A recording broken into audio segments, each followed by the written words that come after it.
Wait, wait, wait. Now we're live.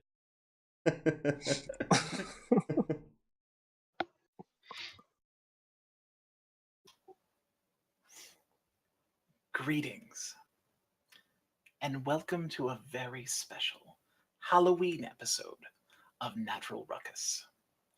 My name is Mike, and I am your keeper.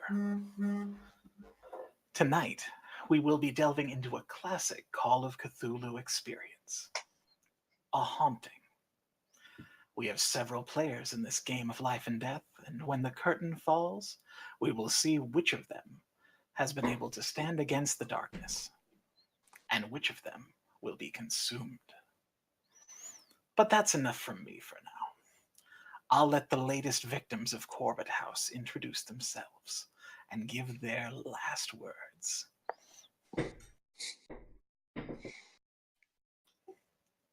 Nairi, let's start with you. Well, hi. I'm Elizabeth Crawford. I'm what some people like to call a daredevil. I like to get as close to danger as I can get and live to tell the tale. Now, not a lot of people can say they've been to a haunted place and survived. Maybe I can be one of them.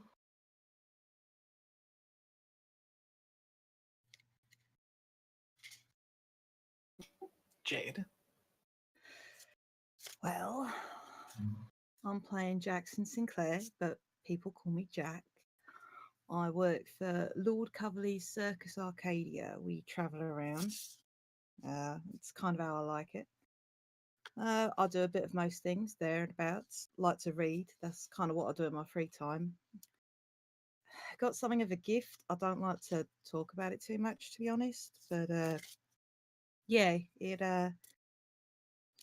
no, I don't really like to talk about it too much. I'm sure it won't come up this evening at all. No, I mean, not at all. That's me. Just Jack. Kurt. I am Ted Crandall. I am a reporter, a journalist. I work for the New York Times Post. We report the news that the bigger newspapers are too afraid to report, and the government doesn't want you to hear.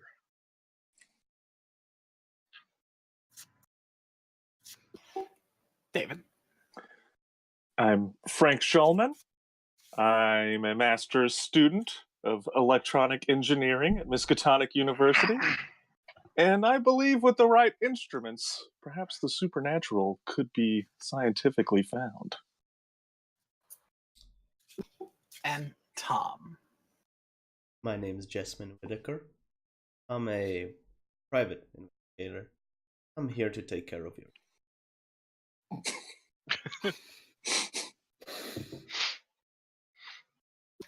And with these players in play, let us open on our story.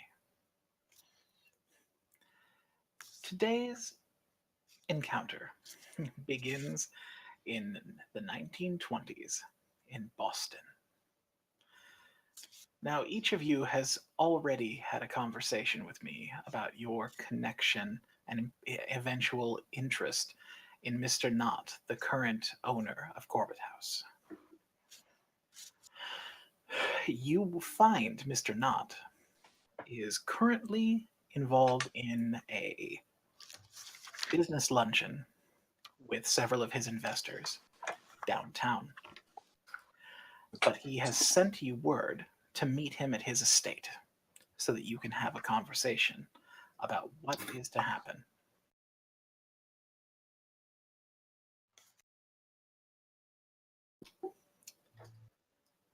I assume that everyone will reply, RSVP, and attend. Of course. Yes. Oh, yeah. Yas.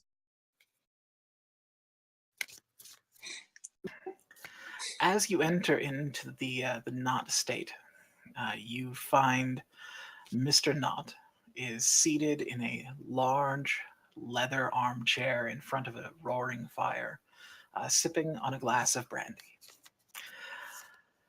He examines you, and finding that you look to be like someone who might be of interest, he sends away the help and has them close the doors.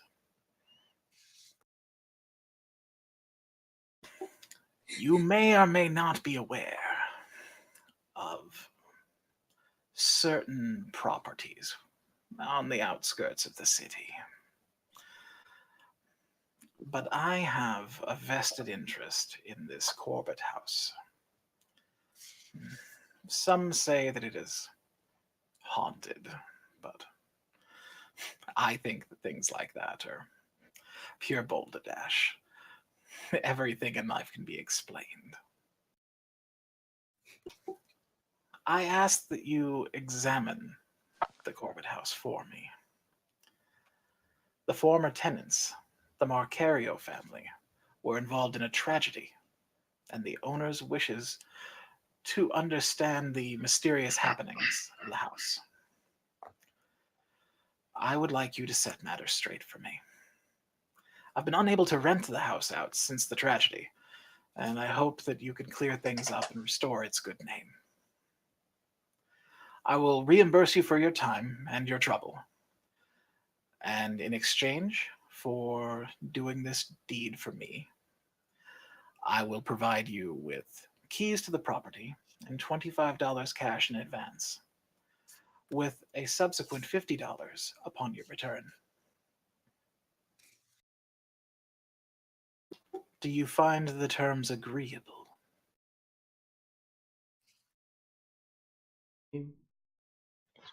Well, of course. Fine by me. Sounds good. I would be able to mention any findings that are had in my doctoral thesis. I assure you that by the time that this is over, you will be able to do absolutely anything you wish, as long as it is in everyone's best interest. We'll take that as a yes. And you would have no problem with me writing an article on the house. Oh, I would absolutely implore you to. Of course. In fact, that's half the reason why I invited someone of your stature. Yeah, stature. If I ever seek to make a penny off of this property, the best that I can do is to inform everyone that these claims that have been made are unfounded.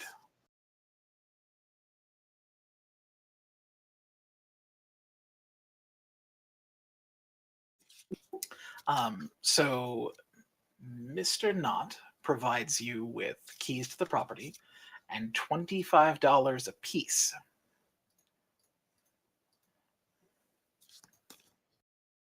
That's not bad. Yeah, that's a lot of money. This is more money than I've ever paid in my life.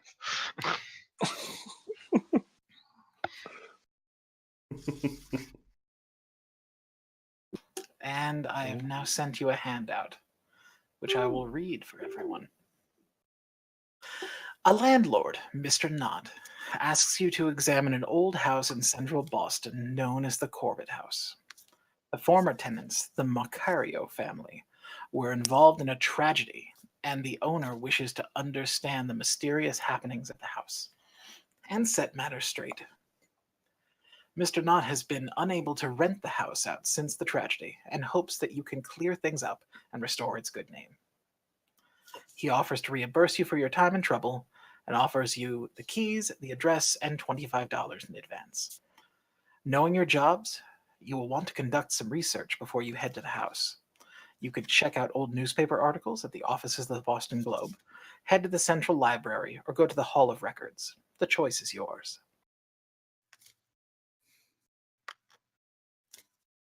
Mm-hmm. Well, I would probably go to the library. I'm pretty good at library stuff. I'd probably go to the Boston Globe. Yeah, I'm going to the Boston Globe as well. Before we go, So we've all just kind of been given this money. Are we still there, or are we walking out? The help that Mr. Knott has employed is in the process of escorting you out. Okay. He will remain available should you need to keep in touch. So if we're all investigating this, then when do we should set a time to get together, discuss Yes, of our course. plans for moving forward? What do you think? A couple of days research? Meet at the house 2 days from now? Sounds good. Works for me. Sure. All right. So who is going to the Boston Globe? I am going. All right.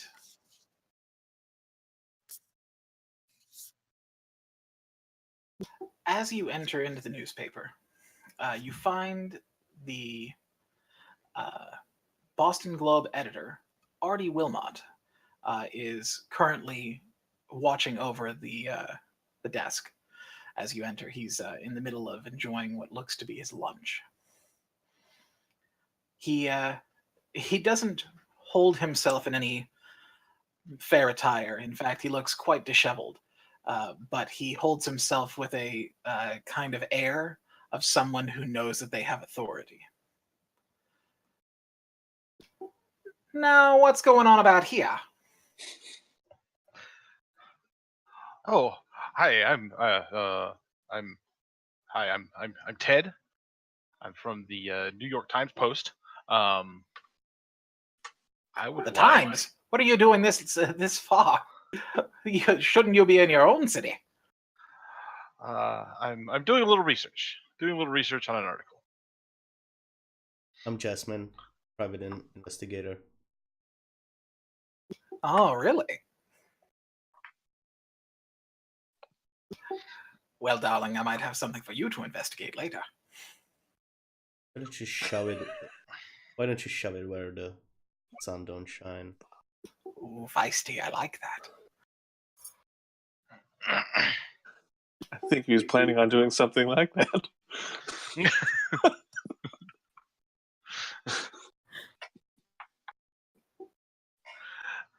So I try to move the conversation back. So I'm looking for information about the Macario house, or the Macario house, or excuse me, Corbett house. Would you mind if we went through some of your records? I don't think that that's something that we would normally leave open to somebody like you. Who knows what kind of stories lay in wait. You can make a check here. Charm, intimidate, persuade, or fast talk are all appropriate. Okay, yeah, I'm gonna try to make a fast talk check. Okay.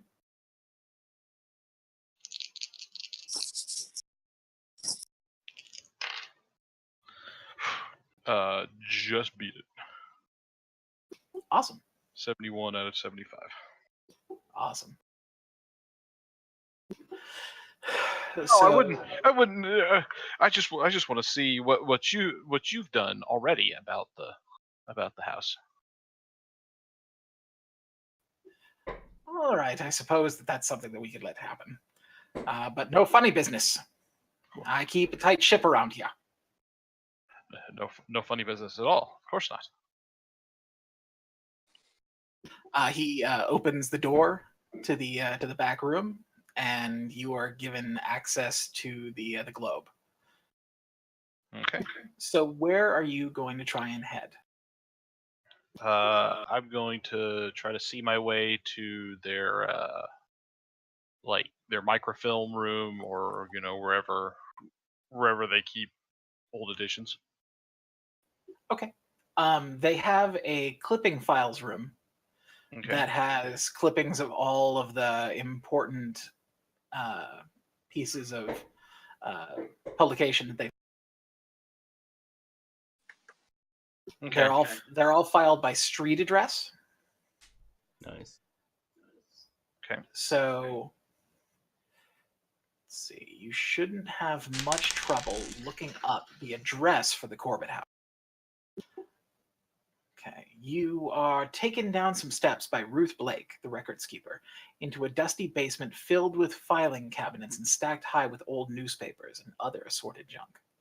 The whole room smells musty, and the boiler system in the corner gives out a lot of heat.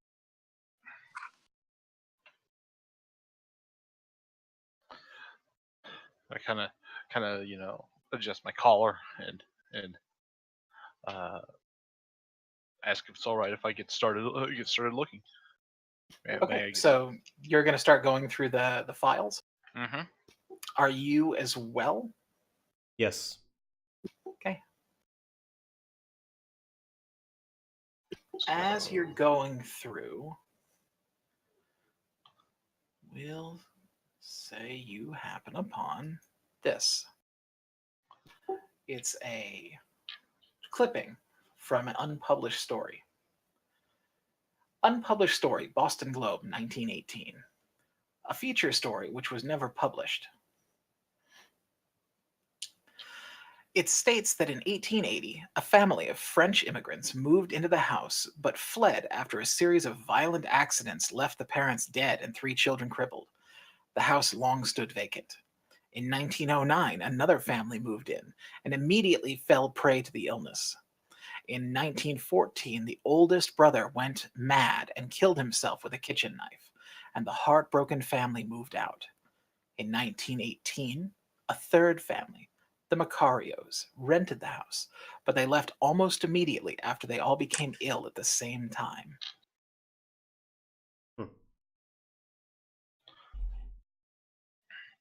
I'm gonna take out my camera and take a picture of the story. Okay. See if anyone stops me. Are you doing that in plain view? I'm sure it's Because probably not.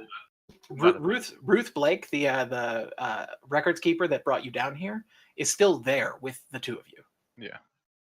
I guess I asked, is it all right if I make a copy of this?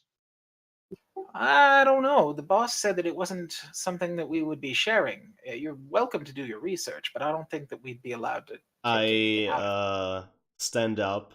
Since it's so hot in here, I open up my shirt a little bit, go over to the records keeper and, oh my, it's really warm in here. I feel like this heaviness on my chest, and I run it under my shirt, my hand.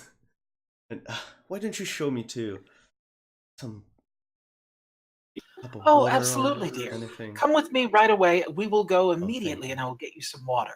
Just come with me. And she turns around and looks back at you and sort of does one of these. Now, mind your manners. Oh, of course. And Ruth escorts Jasmine out to get some water.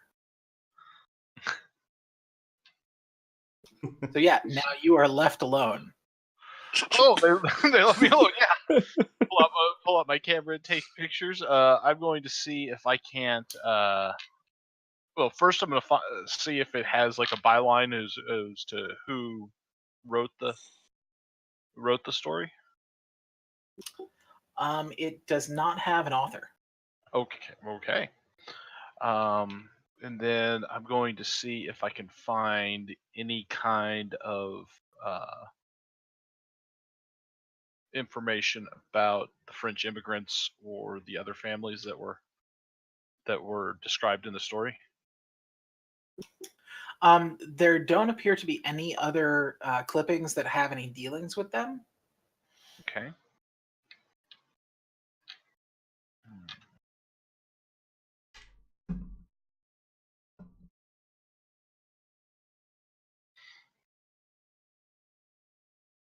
I guess then the next thing is just to see if I can't find any other stories about strange illnesses that make families start to kill each other.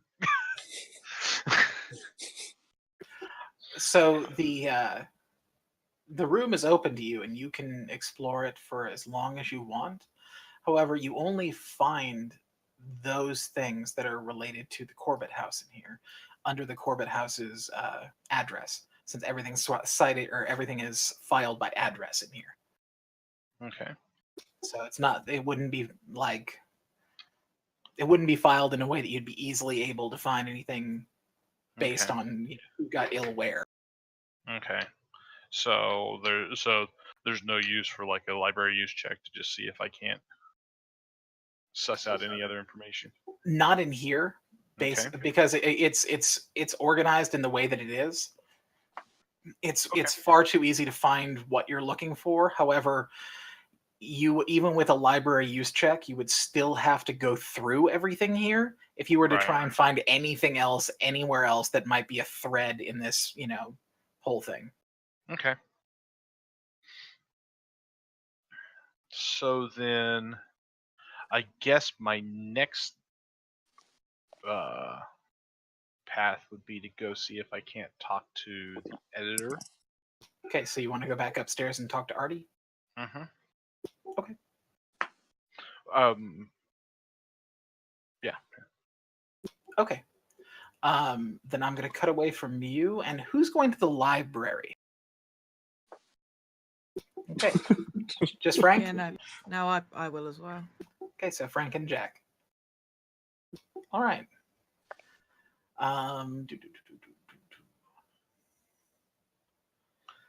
So while within the library is public. The central library is open and available to any residents of the city, so long as you adhere to the rules of there's no food or drink and you're not allowed to speak above a whisper. Okay. Mm-hmm. Of course, smoking is allowed, but only in the smoking lounges. Of course.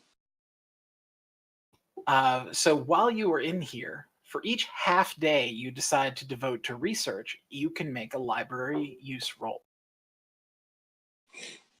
Mm-hmm.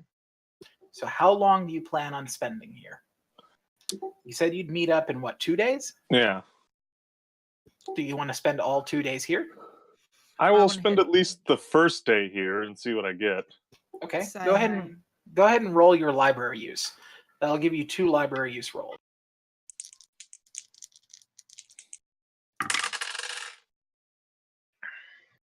Okay.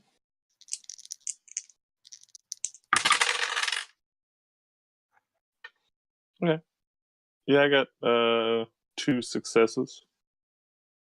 Do you need to know the numbers?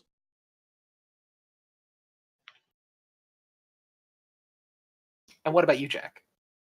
Just to confirm, so I need to get below what I have in that stack because I have never played the system before. Yeah, no, that's exactly true. You need to get below what your skill is.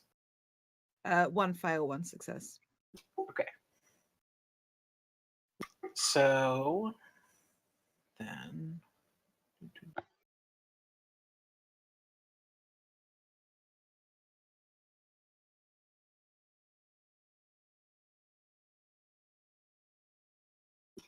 between the two of you, you find 3 distinct pieces of information. The first 2 I'm going to hand off to Frank because you get 2. Okay. All right, so In 1835, a prosperous merchant builds the house, but immediately falls ill and sells it to a Mr. Walter Corbett Esquire.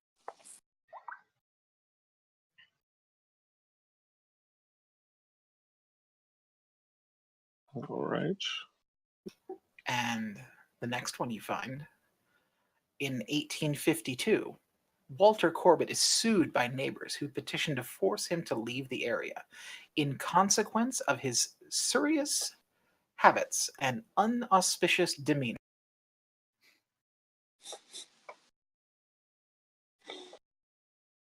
Hmm.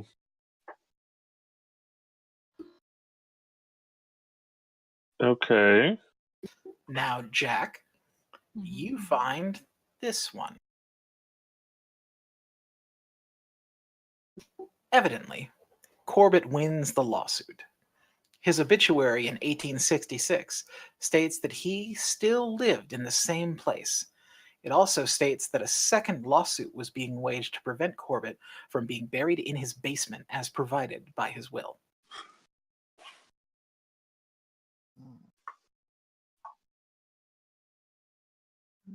However, your failure on your last library use roll has drawn the attention of the head librarian, who immediately escorts you outside, citing that you are riffraff and you smell funny. Been called worse. What time of day is it? It is now the evening. Okay. It's, sun has gone down. Okay. The street lights are starting to turn on, that kind of thing. Okay.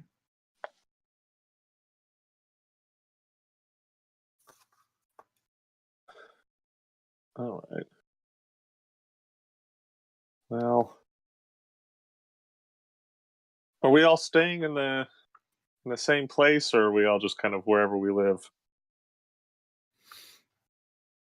Well, since the only place that you agreed to meet at was at the house after 2 days, and the only person that went with you is Jack, that would be up to Frank and Jack to discuss. Mm. How far away is this from Miskatonic? It's about an hour and a half drive.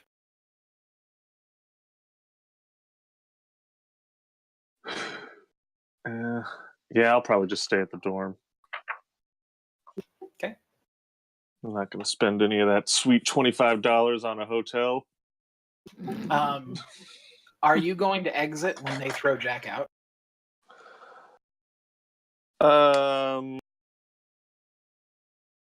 Yeah, I'll kind of follow. Okay.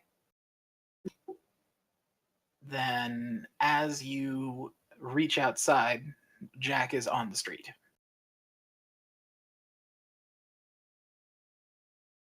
I will share the information I found about the second lawsuit. And Okay. the wanting to be buried in the basement. Okay, so I'm going to go to the Hall of Records in the morning. See about if he managed to get buried in the house or if he's somewhere else. Maybe see who else has owned the property if I can. It's a good thought. I may just come back here tomorrow and do a little bit more. That's fair. Okay. I don't think I'll be getting back in, to be honest. Well, I will take out my notebook and kind of just give a number for the dorms at Miskatonic and say you can leave a message for me here. Someone will bring it to me. My name is Frank Shulman. If you find anything, I'll and then also, of course, tomorrow I'll be here, so you can call the library if you need to get in touch with me. Do you know where anyone else is staying? I didn't really think about asking them. No clue whatsoever. Everybody sort of went their separate ways quite quickly. So, I mean, circus is in town, so I'm heading back there. Okay. Do you have a number? I can call the circus? No. There's a diner not too far from where we are. You can maybe leave a message there. I can check in. Sure. All right. Do you know the name of the diner?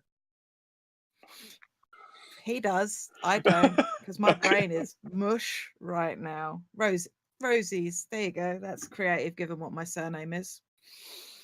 Yeah. Rosie's Diner. All right. They had diners in the 20s, right? Absolutely. Cool. Good save. All right. And that leaves our dilettante. Are you going to the Hall of Records? That is exactly where I'm going. Okay. So you can now make a library use roll. All right.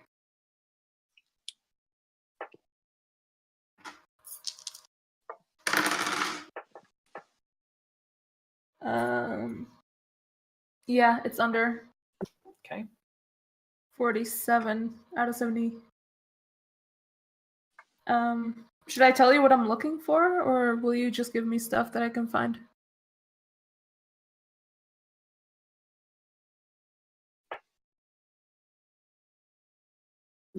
While searching the Hall of Records, you find this. Civil court records show that the executor of Walter Corbett's will was Reverend Michael Thomas, pastor of the Chapel of Contemplation and Church of Our Lord Granter of Secrets. The Register of Churches, also available in the Hall of Records, notes the closure of the Chapel of Contemplation in 1912.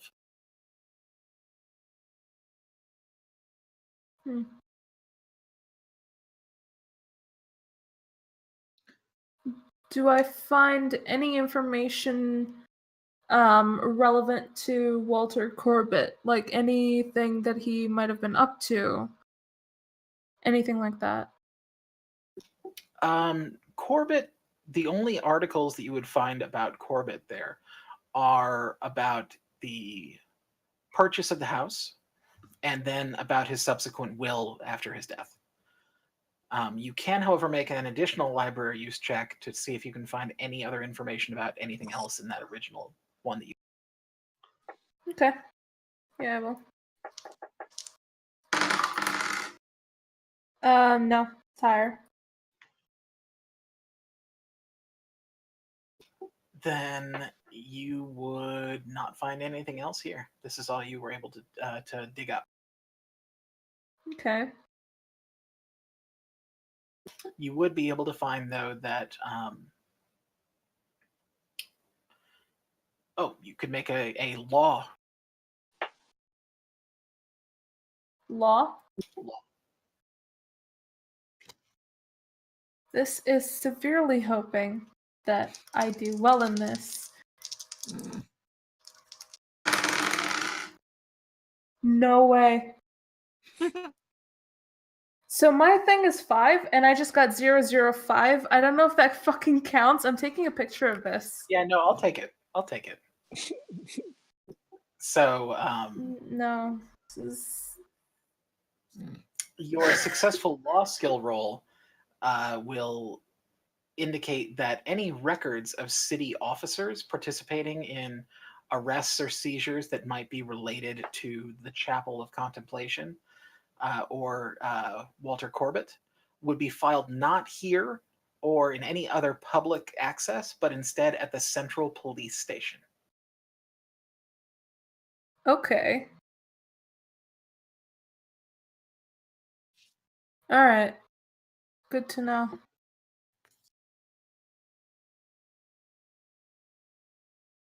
Okay.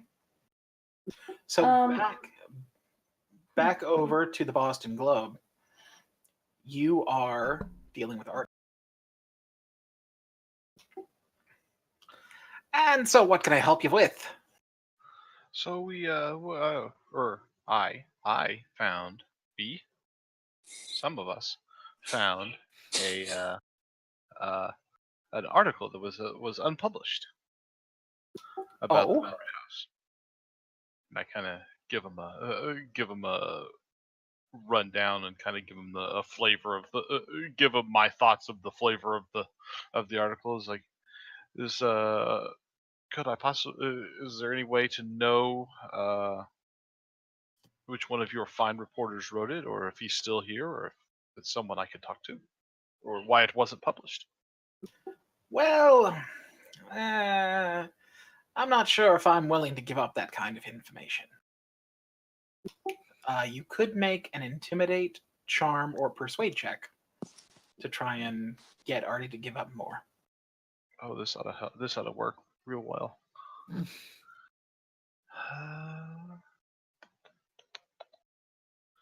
Now I'm really wishing I had taken that persuade instead of punching. Give him a bribe. Yeah. You got $25. I do have $25. We'll start with In crisp American greenbacks. yeah. We will start with a charm. I was like, now come on, one newspaper man to another. I'm just trying to. Yeah, not even a little.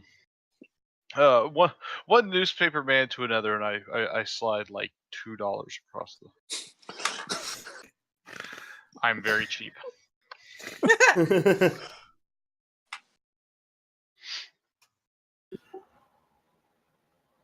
Artie looks at the money and then looks at you in disgust.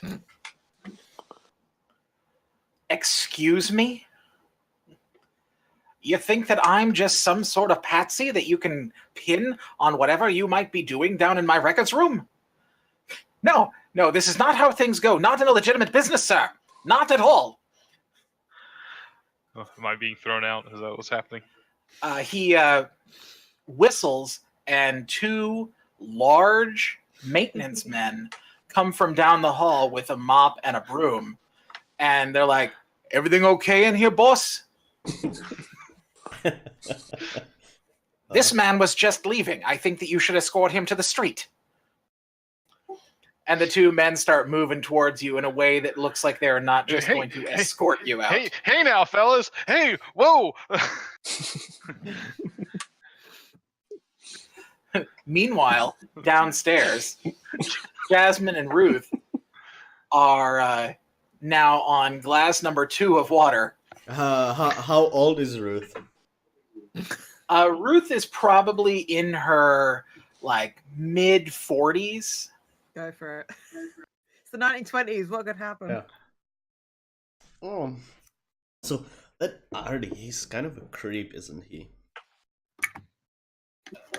Well, I wouldn't exactly say that. Oh, you wouldn't. Some people might. She covers her mouth and gives a giggle. Well, let me tell you. If anything goes wrong, or if you just want to go grab a cup of tea or coffee, and I hand her my card, just come look for me. I can do all sorts of things. She looks at the card and then looks back towards where the stairway is, back upstairs, and then looks back at it again and says, I probably shouldn't. I really need this job. But all right. I'll get in touch with you. And she slips it into her pocket. Oh, see you later. Are you sure that you're okay to climb the stairs alone, honey? Be perfectly fine. The water was refreshing, and it feels way better now. All right then.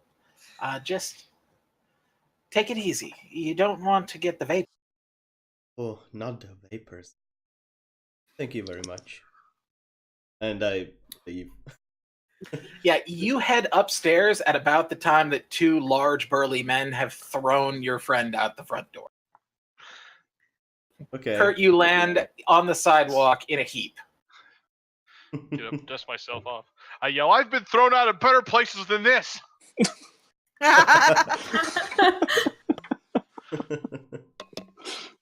The two men go back inside and go back to their jobs. Does Jasmine head outside, or are you stopping to try and talk with Artie? I'm gonna go to Artie. Okay. Artie is visibly agitated. Oh, is he? Oh, yes. He is leaning against the desk, smoking a cigarette, tapping his toe on the floor, and looking over his nails like this. Oh, I buttoned up my shirt before I went up. Oh, did you? Yeah, I did. How ladylike. Yeah. I go over and ask him, "Did my friend do to agitate you so much? He must have been real thing." Now, I'm going to say this very clearly. I have never hit a woman before, Oh, but the way your friend talks, the kind of business he does, makes me think that you two might be in cahoots somehow. And I am not about to put up. I am not about to put up with that in my establishment. I am hurt here. Hoots? Nobody ever said that word to me in such a tone. How dare you? I apologize. I am a little hot under the collar because of what's been going on. But I guarantee you that if there's anything that I can do, I will, to make sure that your friend doesn't get past the front door of this establishment ever again. I will be writing a very stiffly worded letter to the New York Times. I guarantee it. I kind of walk towards him. And what do you want from you? What happened? He wanted to know names. Oh, I don't give up my sources easily, and I definitely don't give away any of my reporters without any just cause.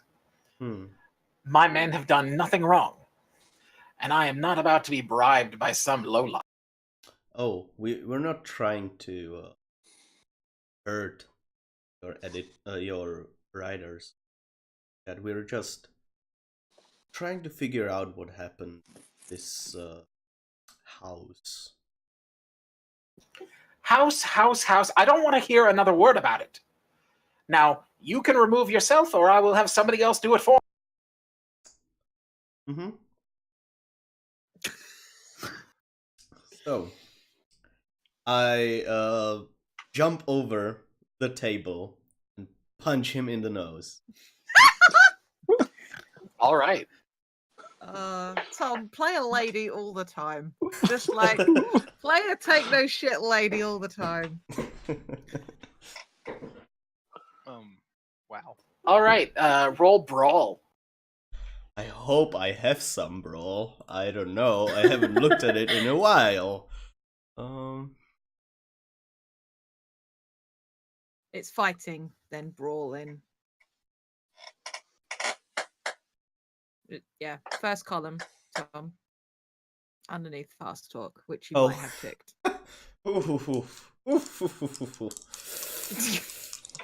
Is it like 1? Oh my! A 19 and mine is 25. So yeah. Hey! Nice. So you punch Artie right in the nose.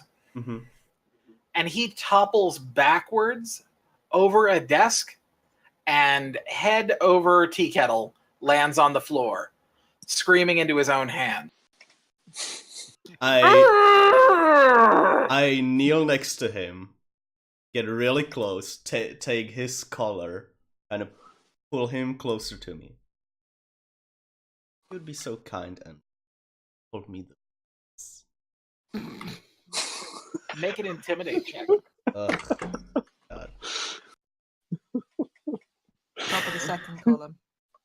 Oh, god damn it. Why? Oh, go on, Tom. No. How tall is Jasmine? Is she like super short? Like on top Yeah, of somebody she's short, significantly yeah. bigger than her? So as you have leaned down and gotten right in his face,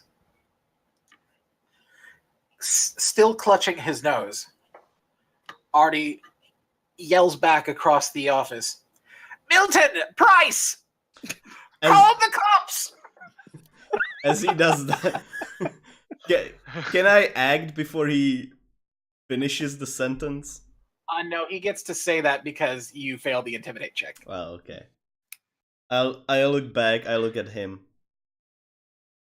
Don't talk to women like that. And one more time in the nose, and then I leave. Yeah, he's now shrieking as blood pours down the front of his face.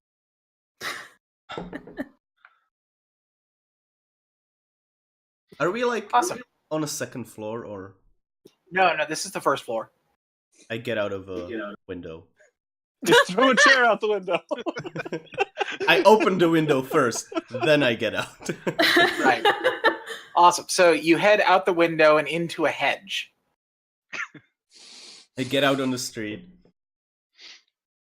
All right. So Jasmine is now out of the hedge, a little bit leafy, and has some blood on her knuckles when she runs back into you. Well, what happened to you? We just talked. A conversation. You know, in my experience, when you just talk, you don't come out the window. Usually, you get thrown out the door. It was a bit heated conversation. I needed to get out of the window. Yeah. Don't question me. Can we just walk? Of course. So when in your talk, did you get anything from him? Unfortunately, no. That's a hard news, man. Probably a good man. Not really helpful at all. Yep. Well, you should be better next time. There's gonna be a next time. Well, from now on, he should be. Tonight at his house. To find where he lives. Go take a placeholder. Who are your sources? That one game in Call of Cthulhu where everybody is the monsters and the monsters aren't even here. Yeah. You mean every game in Call of Cthulhu? Right. We're murder hobos right up until we get eaten by monsters. Yeah. And rightly so. Rightly so. I look at Jasmine. I say I suspect by the way of your exit, we should probably be leaving.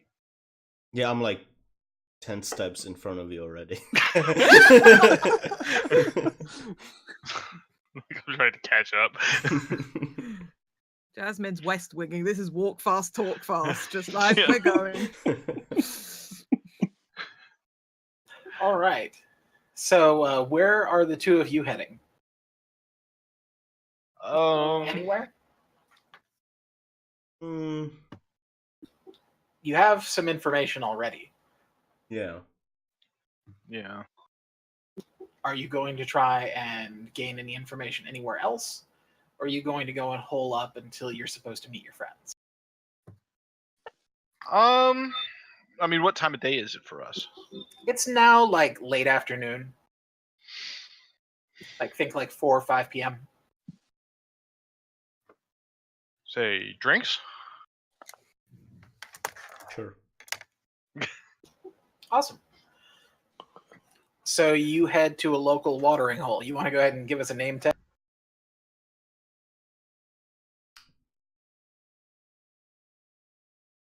Greasy bucket. Right. Okay. So the Greasy Bucket Bar and Grill. Is this the 20s or the 30s?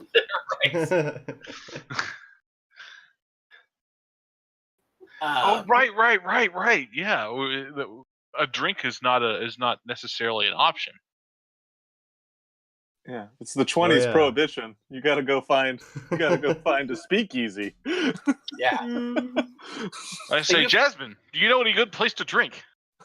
Oh, do I? I do. Yeah. Do you? Yeah. I bet one of my cousins works at one. Okay. They're making bathtub gin, are they? I know Right on. someone with a still. Okay, so the two of you go get lost in some bathtub gin. Cool. Fantastic.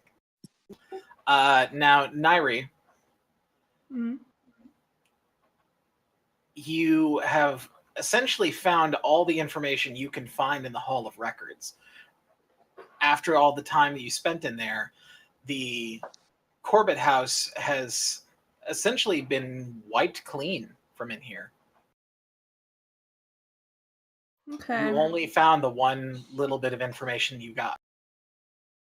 Now, did I perchance find anything on the Macario family at all? Nothing? No, it is completely bare. There's nothing on them. Okay. What time of day is it? For you, it is now the afternoon, like 12 to 1 p.m. Mm-hmm. And sorry, could you remind me what it is that I could have possibly found in the police station again? The records of city officers that participated in arrests or seizures of any property belonging to the Chapel of Contemplation or the Corbett House after all of the various different things that have gone. Mm-hmm. All right. I think I do want to stop by there, but I don't think I should do it alone. Okay?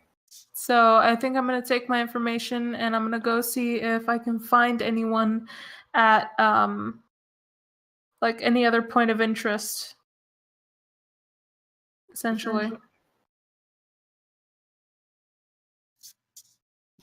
Now, since it is the time of day that it is, for you, you could either make your way to the library where you know that some of your people have gone to, or you can make your way to the Boston Globe where you know some more of your people have gone to, if you wanted to try and interact with those ones in particular. Because since your part of what you've done so far technically ended before either of theirs, you could meet up with them as they were exiting.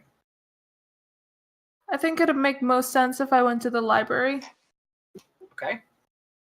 So I'm gonna stop by over there, see if I can help. If not, if I come to them as they're leaving, then Go ahead and make a library use check. all right. Since you're there.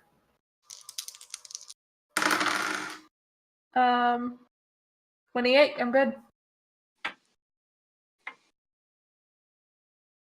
I make it. Then you would have found this little tidbit of information. There was no outcome to the second lawsuit that has been recorded.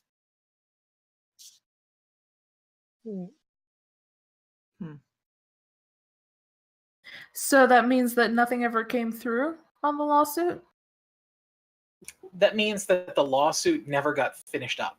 Like, they didn't reach a verdict on it. It didn't finish out in the courts. It just simply disappeared. Okay. All right. Do I get to meet up with everyone now? Well, not everyone, but like everyone that was at the library. You would have been able to meet up with Frank and Jack as they exited the library. All right. What was Elizabeth's last name? Crawford. Crawford.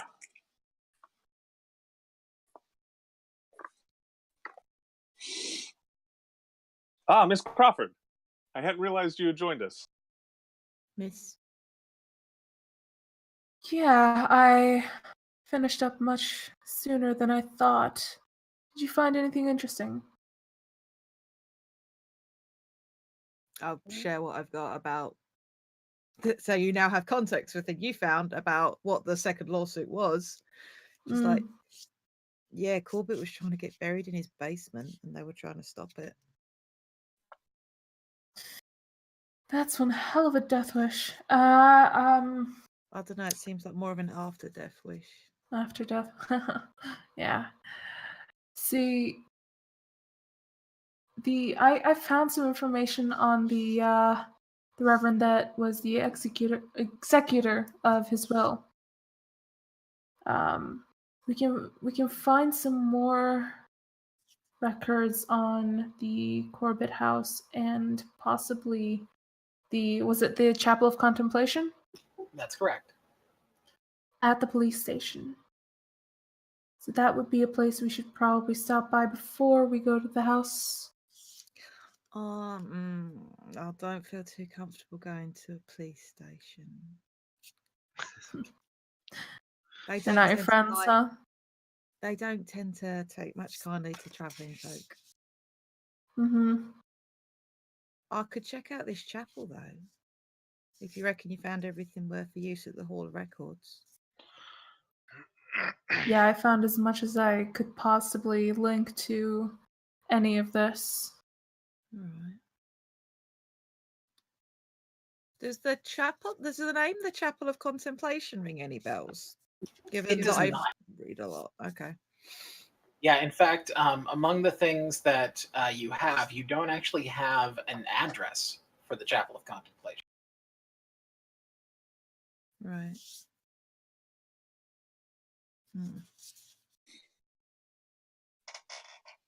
Might be worth trying to track down that reverend, though. What year are we in? 1920. Okay, so it's 8 years after that chapel was closed. Okay. Mm-hmm.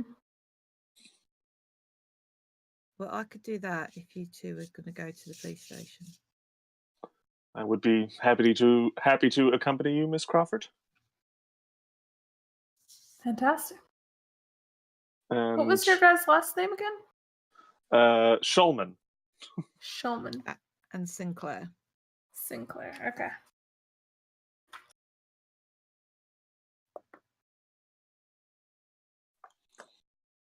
So I will probably just head back to Miskatonic tonight, and I'll give Elizabeth the number where I could be reached as well. Are you in town? Is there a place I can reach you if necessary? My home is nearby, right? Or That's correct. accessible. Yeah. That's correct. Well, yes.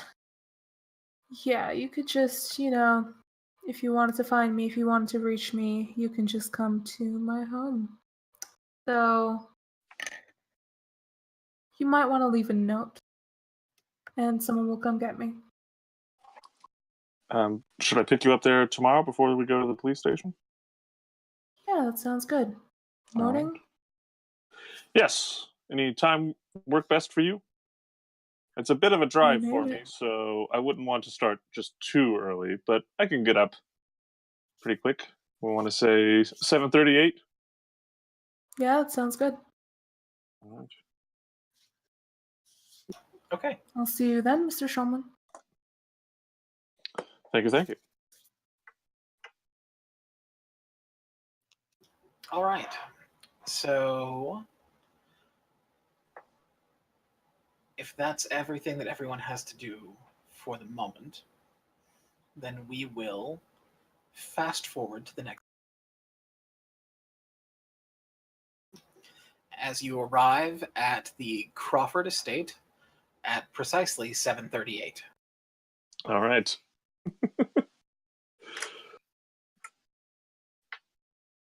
Was Miss Crawford dressed to the point to where I am not surprised that I'm at an estate? Or I'm going, Oh, or is yeah. this kind of a shock? Greetings Oh, yeah. and salutations, sir. Yes. Miss Crawford will be with you shortly. She is attending to her ablutions, as you understand. Of course, the fair sex and all. Is there a place I could sit? Yes, you may rest yourself in the drawing room, or in the sitting room, or on the veranda, or in the observatory, or the sunroom.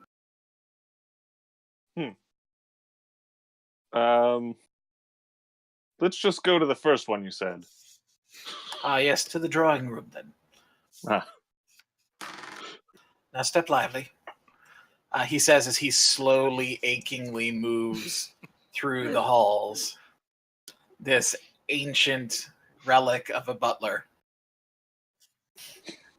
Taking you down the corridor and to the left into a large, like, stark room that is decorated with fine furniture and artwork that's hung on all the walls. There's a bar set up in here with brandy and whiskey and vodka.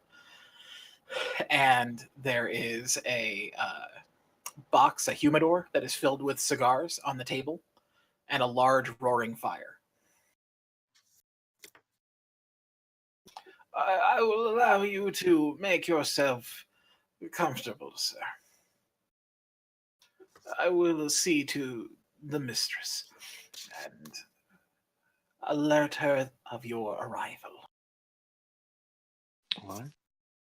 Thank you, sir. No, sir, necessary. You can call me Cadbury. Of course, Mr. Cadbury. Yes.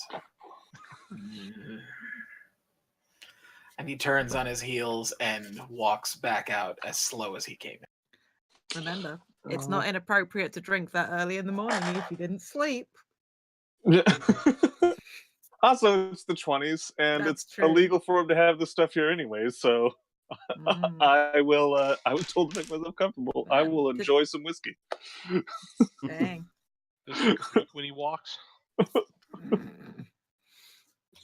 About 20 minutes go by when Miss Crawford arrives, looking as well put as possible. Not a single hair out of place, not a single speck of dust found on her clothing. Clean, sharp. Will you be requiring a driver today, Miss Crawford? Frank said he was driving, right? Hmm. Yeah, I don't On a think that will be bicycle. necessary today. As you wish, Boss. If you will be needing me, I will be attending to the other 7. He turns and shuffles off towards the kitchen. And I go find Frank. Yeah, you have found Frank. This conversation Oh. takes place Oh, in it's front like of as- Frank. Okay. Well, I'll finish off the little bit of whiskey I had left in my glass, and to the police station then. Sure. All Let's right. go. All right. So the two of you leave the Crawford estate and head into downtown Boston to the Central Police Station. Okay. As you enter into the police station, you find that the place is fairly busy. It's got 4 or 5 officers that are roaming around doing different clerical work. There's one slightly overweight officer that is leaning against the front desk. There is a clerk pushing a cart full of papers and delivering mail between different desks. And there are 2 men that are on the bench that have handcuffs on. Yes. I wanted to say that the next day I would probably try to get my contact, so I might meet these two. there. Okay, yeah, no, that's totally cool. We'll say that that you got up early and got yourself ready and got down there, and so you were actually inside by the time they got inside. So you would have gotten in there maybe 10 minutes ahead. What took you so long?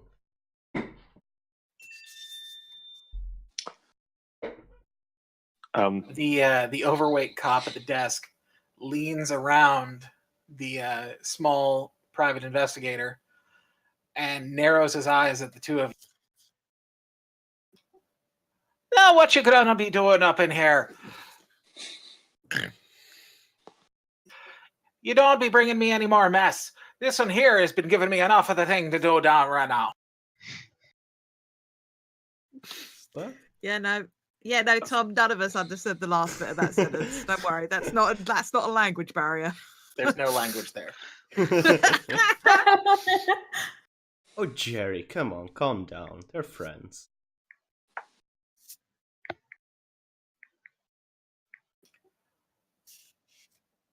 You know very well that there ain't nobody, not even me mother, that calls me Jerry. I'm sorry, Jeremiah. Jeremiah the Irishman. It's a family name. It's from the Bible. Good Catholic name. Quite Jeremiah. strong Catholic name. Huh. You guys are getting to see all the other accents I don't normally do around here. Yeah. So, yeah, at being kind of signaled forward by Jasmine, kind of walk up to Jeremiah.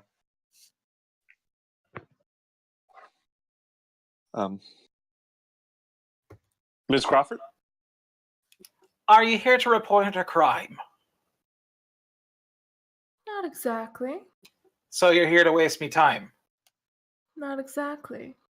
I'm sorry, sir. Didn't you just tell us not to report any crimes because you've had too much crime to deal with this morning?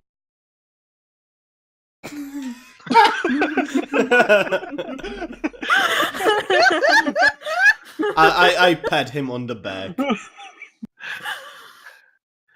Don't be touching an officer of the law, miss.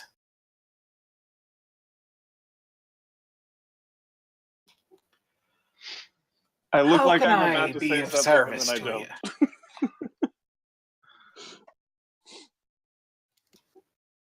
Miss Crawford? We were wondering if you could help us out with a little bit of not a problem, more of a curiosity.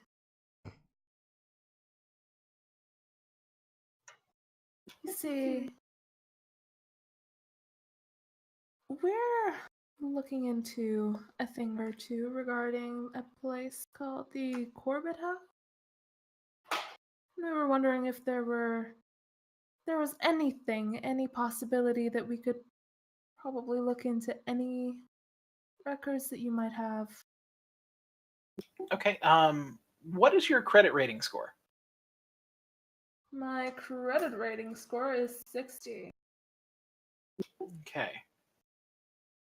Then you can make either a persuade or charm check. I'll take you up on that charm check. Okay. Oh yeah, Miles. Yeah, it's 25 out of 75.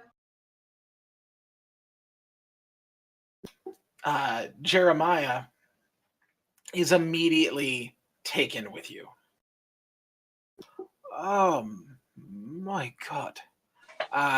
Yeah, so the Corbett? Mm-hmm. Fuck. Let me take a look and see what I can find. He sort of pushes around papers on his desk and hollers back to the boy with the push cart. Hey, Milo! You seen anything about Carbide House. The young man goes and flips through the files in his cart and goes, "We got this one. Is this gonna help you?" Fucking A. He stomps back off his stool and walks over to Milo and takes the file away from him. "You've been a right lad. Now get back to work." Turns around, walks back up, and slides the file across the desk, keeping one hand firmly placed on it. Now, we're not in the process of giving out, any of our files to civilians. You wouldn't happen to have any type of identification, maybe some way for us to know that you could be held accountable if something was to come up missing at the old Corbett house? Well, who the fuck kept the keys? We all got keys. Do we all have like one each? You all got a key to the front door. Oh, I thought there was like one. Okay. Well, and I sort of how big is the desk that he's sitting at right now? It stretches from wall to wall about maybe 15 feet long. It's got a set of like walk-through double doors that are waist high on one side. Mm-hmm. But like I think like turnstile doors almost. And he is sitting on a stool that puts him up to about the right level with the table as it sits about 4 feet high. So it's a little high. Mm-hmm. And when I'm standing, how tall is it from me? Where does it reach? It's probably coming up to just below your shoulders. Like here? Yeah. All right. So I'm just sort of as he asks for this, I'm gonna pull the key and I'm gonna lean forward, like real forward, and hold the key, and be like, "Well, we were sort of given permission to look into the house, and we're just trying to do our best." You can actually hear him swallow audibly as he takes his hand off the file to fan himself. Oh, my mother told me about girls like you. I say, Hopefully, only the worst things. "Oh, Miss Crawford, I think you forgot a button." Oh no, I know. Within the file, you find this handout. The file concerns a secret raid on the Chapel of Contemplation. The police raid was occasioned by affidavits swearing that members of the church were responsible for the disappearances of neighborhood children. During the raid, 3 policemen and 17 cult members were killed by gunplay or fire. Autopsy reports are singularly lacking detail and uninformative, as though the coroner had not actually performed examinations. Though 54 members of the church were arrested, all but 8 were released. The records hint of illegal intervention in the proceedings by an important local official, offering stories of the battle. The biggest criminal action in the city's history that never appeared in print. Pastor Michael Thomas was arrested and sentenced to 40 years in prison on 5 counts of second-degree murder. He escaped from prison in 1917 and fled the state. Dang. And this is the guy that was the executor of the will. That's correct. Fantastic.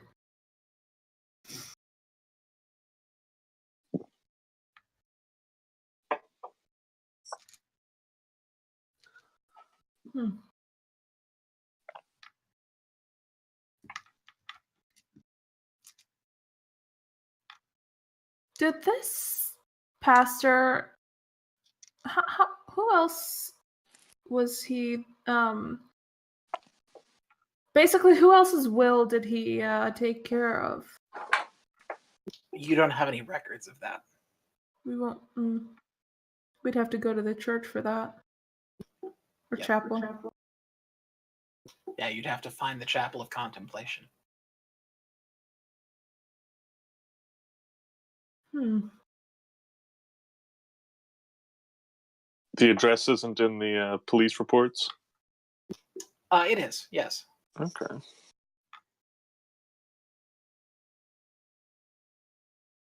Okay, so we have a lead.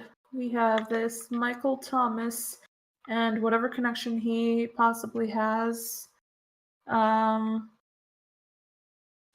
have the chapel, obviously, we need to go to. We have an address for that. I say we should go. Did we know what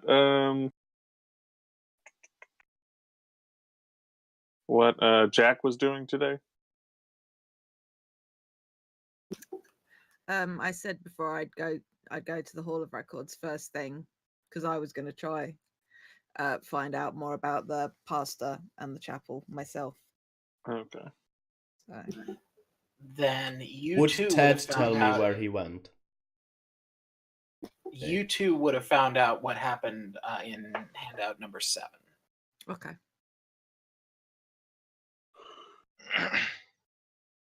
Which would have eventually pointed you to the central police station.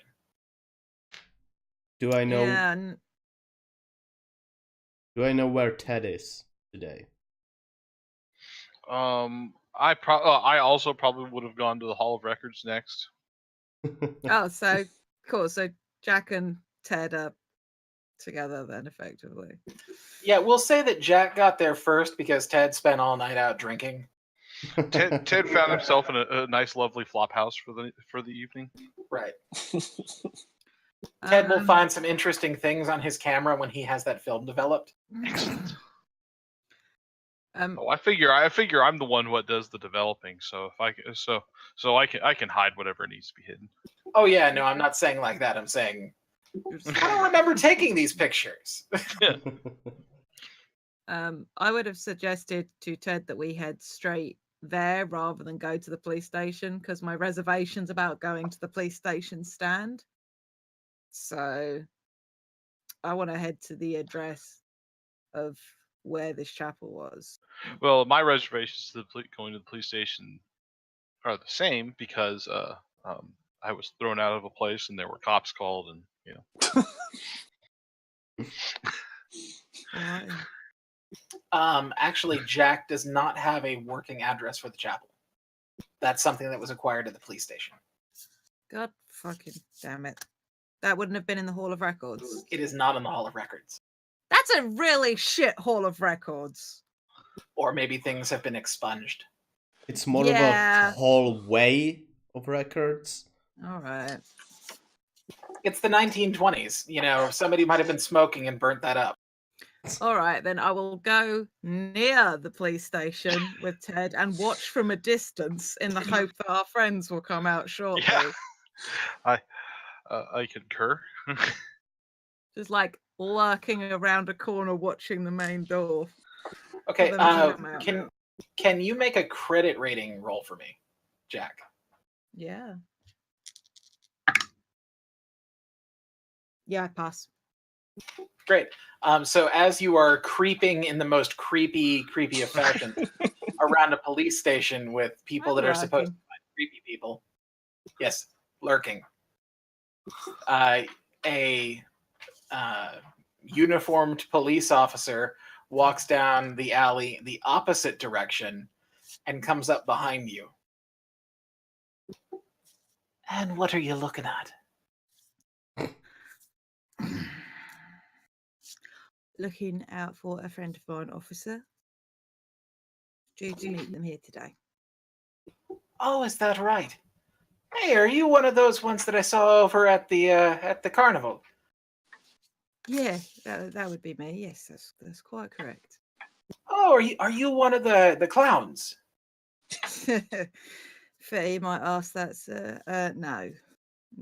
I'm more I love them clowns. I love them so much.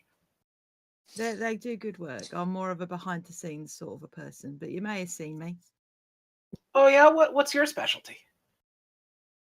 moving things mostly. I'll help out with the fortune tellers sometimes. I'm a bit perceptive, so they tell me. Oh, is that right? That's what they tell me. Can you read me palm? I'm more of a card specialist, but if you'd like, yeah, sure. He extends one chubby hand out to you. Okay, I'll take While it. this is happening, I'm going to be watching out for the others. Yeah, good plan. Good plan. I don't know. The way we talked about this when I was doing the setup for the character is Jack uses psychology. Yep. But when he does stuff like this, so yeah, no, psychology works fine. Psychoanalysis works good too. Or you could just rely on straight charm. No, I can't. No, I can't. Not a reliable talent this time? No. Fast talk maybe, but no. Psychology is more like Jack can't do very good, but he actually is quite perceptive about learning stuff. Yeah, pass quite easily on the psychology. Okay, so what are you going to tell him then?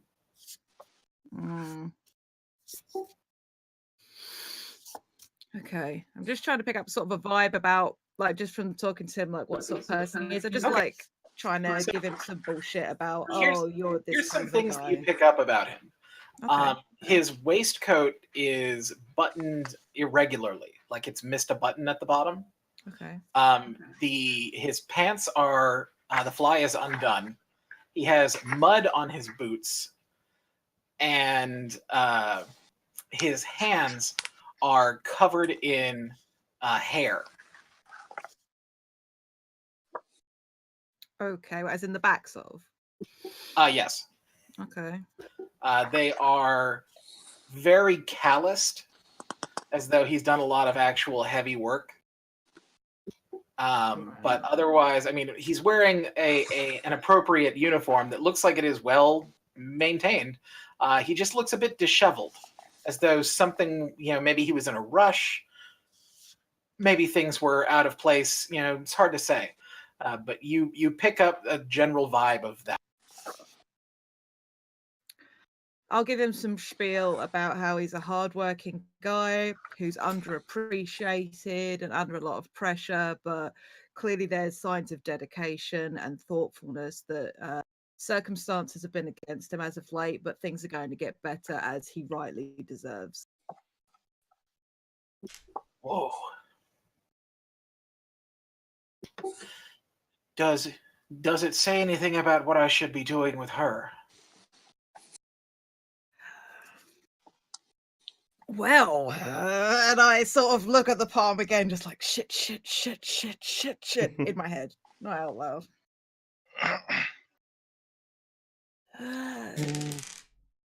These things have a way of working themselves out of, so just be patient and be kind is all I can suggest.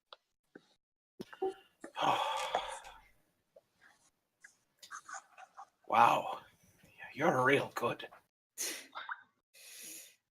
I'll try. As I said, the others are much better at it than I am. I'll just they got the razzmatazz. I just know what to look for. He reaches into his pocket and hands you one crisp 50-cent piece. Most kind of you, sir. Pop it in there. For your troubles. And he continues on his way.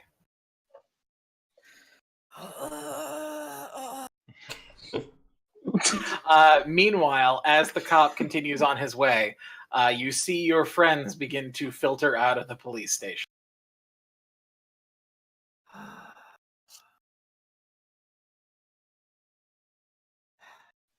Shall we, Ted? Yes. Please don't. Can we not talk about it? Of course. Of course. Thank you. I gotta say, it wasn't a bad hand reading based on the description of the hand. I refrain from taking notes. Which is a first. Yep. I basically had a notepad out the whole time.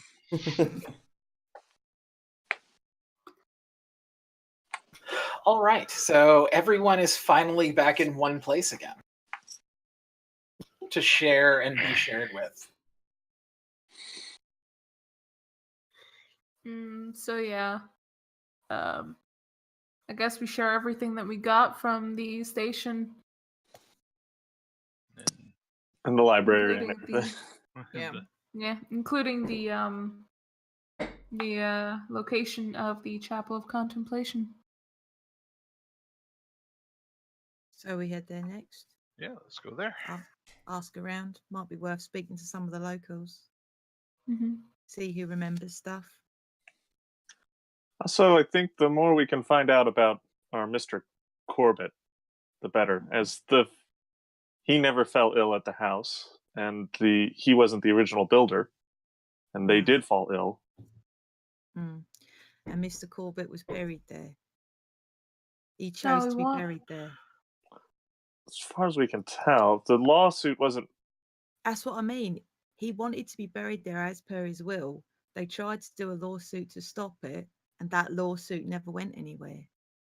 So that means there was nobody to stop him from doing it.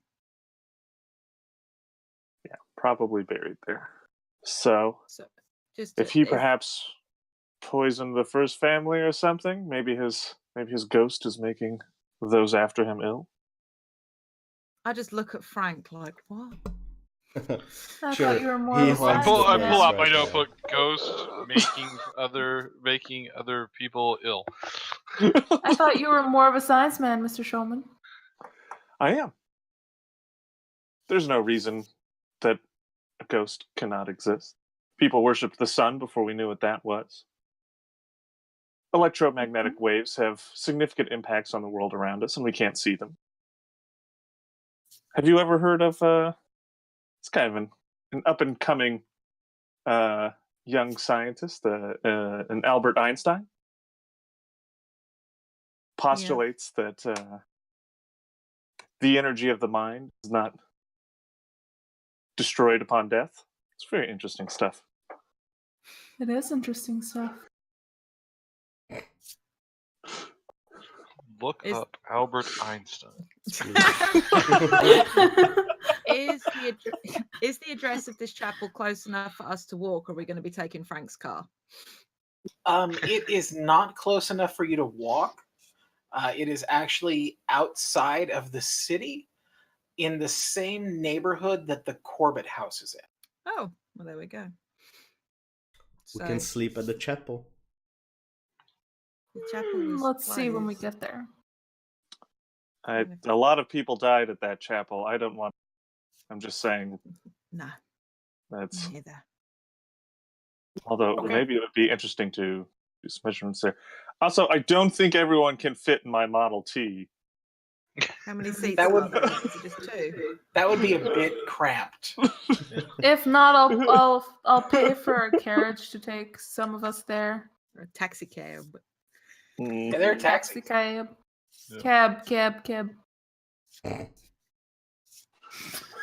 Yeah. We'll get a cab for those that won't fit in Frank's car. Okay.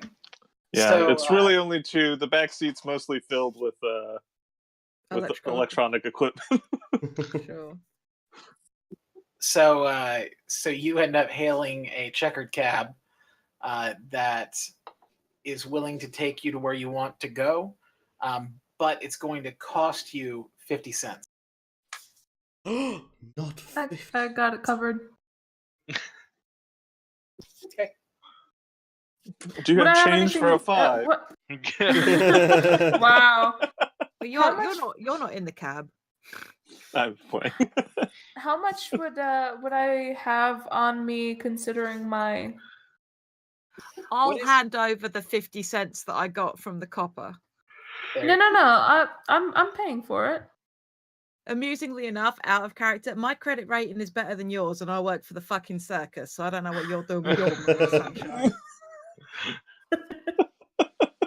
You must have rolled like arse, because That's before fine. before you even can go to get your like purse out, I'll just hand over the 50 cents that I got given by the police officer because I don't want Great. it. Yeah, so you hand over the 50-cent piece, which now that you've taken out of your pocket and looked at, looks a bit out of place. Nice. That's so cool. Holy shit. Then I hold that and then I go, huh. And maybe I'll pull out a dollar bill instead.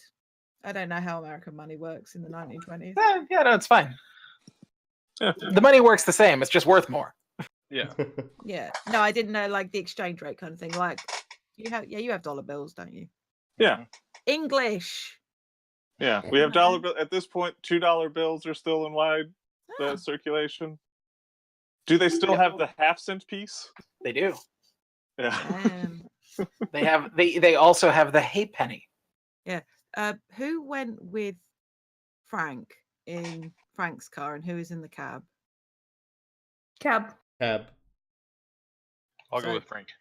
All right. Then I will show Frank and Yeah, Ted sorry. palling around. Yeah. I will show the ladies this coin. Have I ever seen anything like this in any of my reading? Anything like that? Ooh.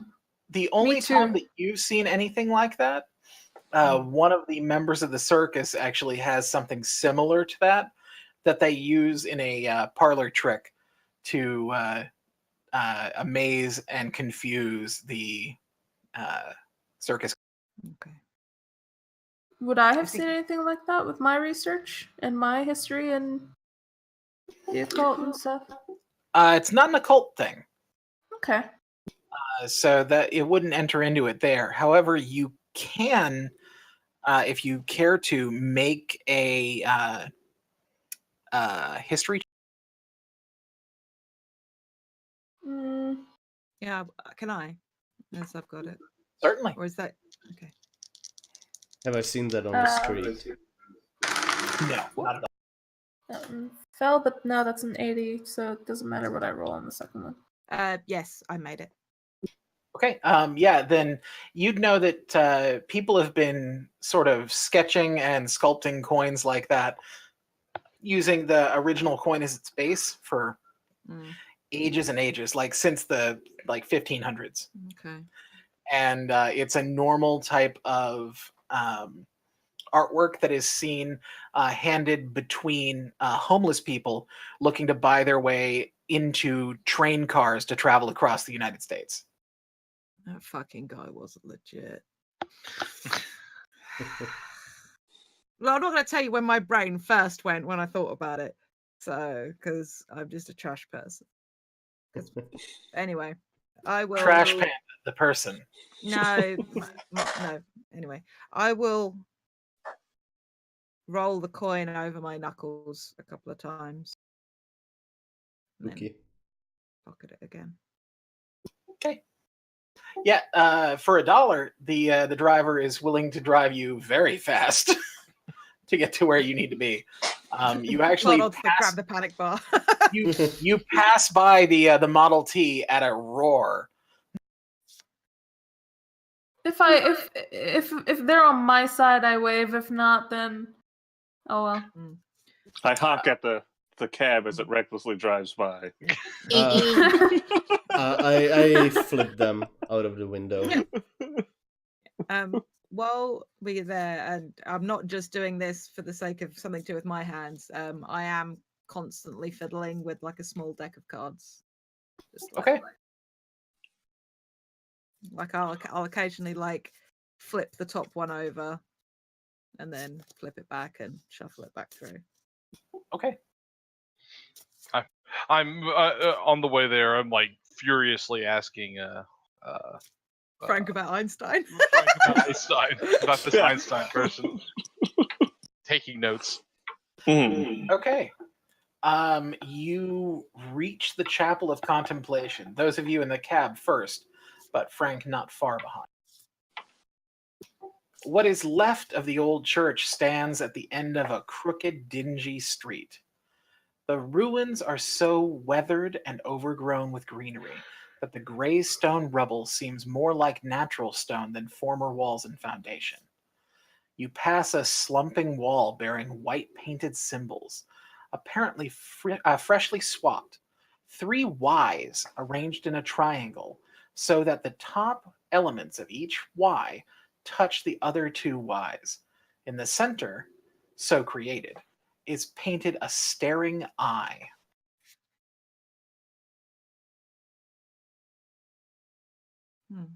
Mike, Oh. would I have my gun? Or, we haven't talked about equipment, but would I have a gun? Yes, you're an investigator, so you would have a gun. Cool. Do I recognize that symbol? I take a picture of the symbol. Oh. Ooh. I was also getting my camera. I will take a picture of this. Yeah, also would I as well recognize? Seeing these 3 get out their cameras. No, I'm sorry, saying would I recognize, yeah. As you're looking on it, you begin to feel just the slightest bit nauseous.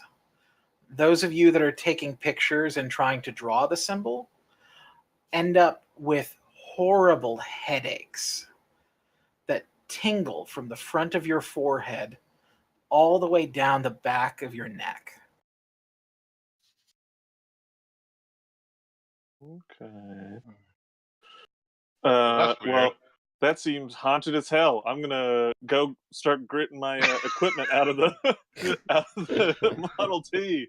Start setting it. I love the idea that Frank said that out loud. Yeah. That's haunted as fuck. Well, that seems haunted as hell. I will just more decisively pull out my cards and shuffle them and flip the top one. I pull out my revolver and load it. I pull out my information and I see if I recognize the symbol. You pull out your information. I pull out my pad and write down the symbol. It gives me a headache. I pull out. I have nothing to pull out. Describe the symbol. Don't draw it, apparently. I mean, I might try to draw it. Whatever happens, happens. It's like, oh. Yeah. It's like the ice cream headache from hell. Why are you like this, you symbol? Is Ted going to continue to investigate the symbol, in which case just draw it over and over again to see how bad the headache gets? Probably. No, but he's definitely making something up as to why this symbol is causing pain. He's already concocting a bullshit story about the Church of Contemplation. Chapel of Contemplation. Okay. Are you going to explore the ruins? Of course. Mike? Yes. You never answered. Would I recognize the symbol? No, you would not.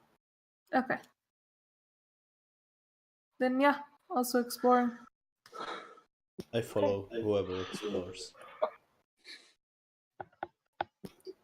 Prowling through the chapel, you mostly find blocks of granite and old half-burnt timbers and ancient rubbish. At some point, though, as you're going through, you become aware that the earth that you stand on, it seems like it's covering weakened floorboards. You need to make a luck roll in order to attempt a jump. Ooh. Where's luck? No problem. I find a lot. Top of the page under hit points. So question, if it's 3 zeros, then it's 100? Yeah. That's right. So it's not 3 zeros, it's 10, and then Fucker. a 0, so it's just 10. So yeah, that's good for me.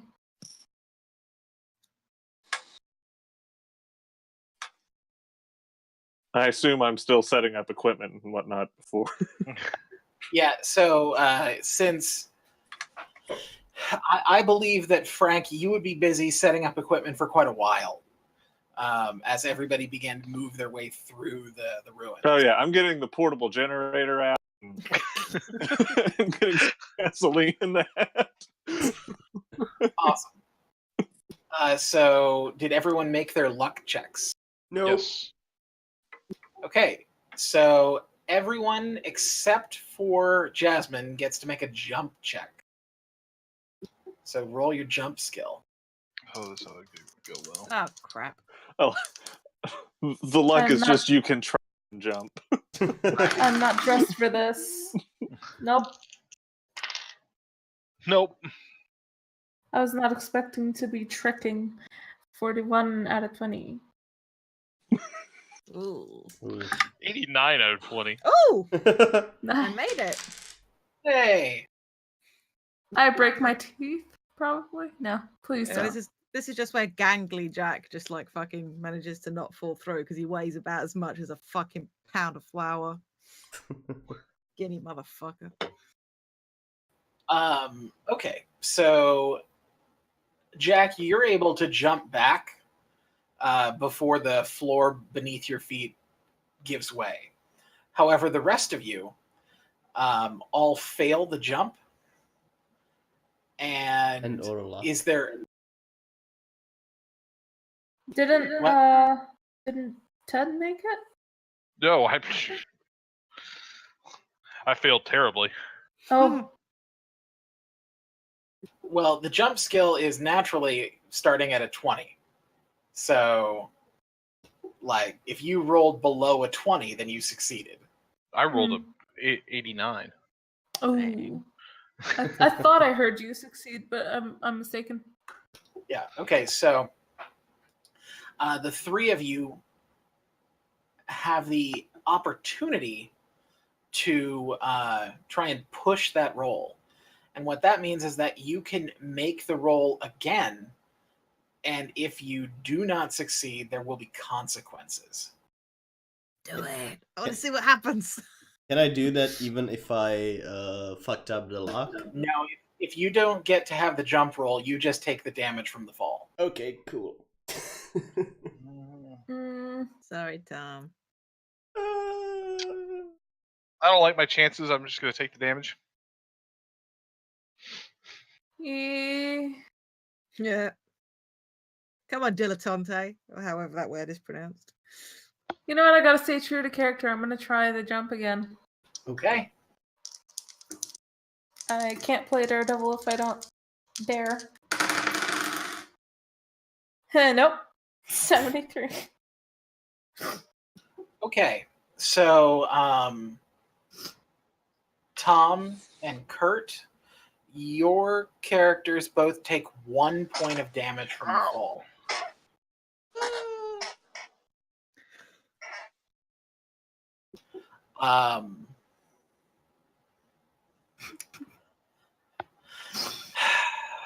So Miss Elizabeth is dead. no. So when Elizabeth falls, though, Elizabeth, you fall in such a way that it breaks everything in your bag, and you take 3 points of damage. Ooh. Oh. Oh. How deep is this hole that they're now all in? It's about 10 feet down. Oh, that's not so bad. Do I hear any of this as I'm trying to start up the portable generator? You probably wouldn't hear them falling in. You might hear the sound of creaking wood, and if Jack decides to make any expletives. Yeah, no, you might even go. Frank. Frank! Oh, I don't know. I got a 94 out of 70 on my listen, so I might be in trouble. Right. Yeah, no, you're way too into what you're doing. Yeah. Is Just- everybody okay? Then I'll let.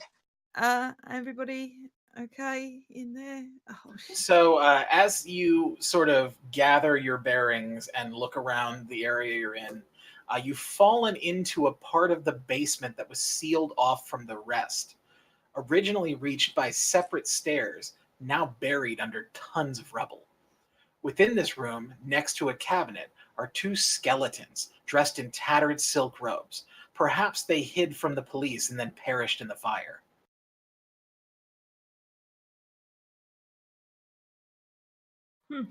I help Miss Fancy Pants back on her feet. I say, mostly okay. Ow. Yeah. I daintily grab your hand and I stand up. I pull her up and pull her close to me. As you stand, you find that both of the heels on your shoes have broken off, and there is a long rip up the seam on the side of your dress that goes just above the waist. Oh. You know, some might call that fashion. Yeah, in the No, 20s they might call I you don't a say hussy. that. Oh yeah, definitely. I don't say that, but you know, broken heels, ripping the dress, easier to walk in, but I do need to cover that up at some point. I'm just gonna sort of hold the side of my dress a little bit. I Just give by her the my hip. coat. Okay. Thanks. Oh. Don't look so pleased. All right. So, I look at both of them and go,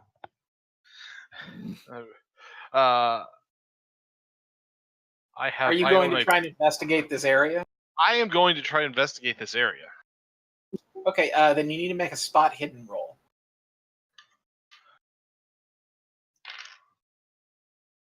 I should make it. Mike, may I as well?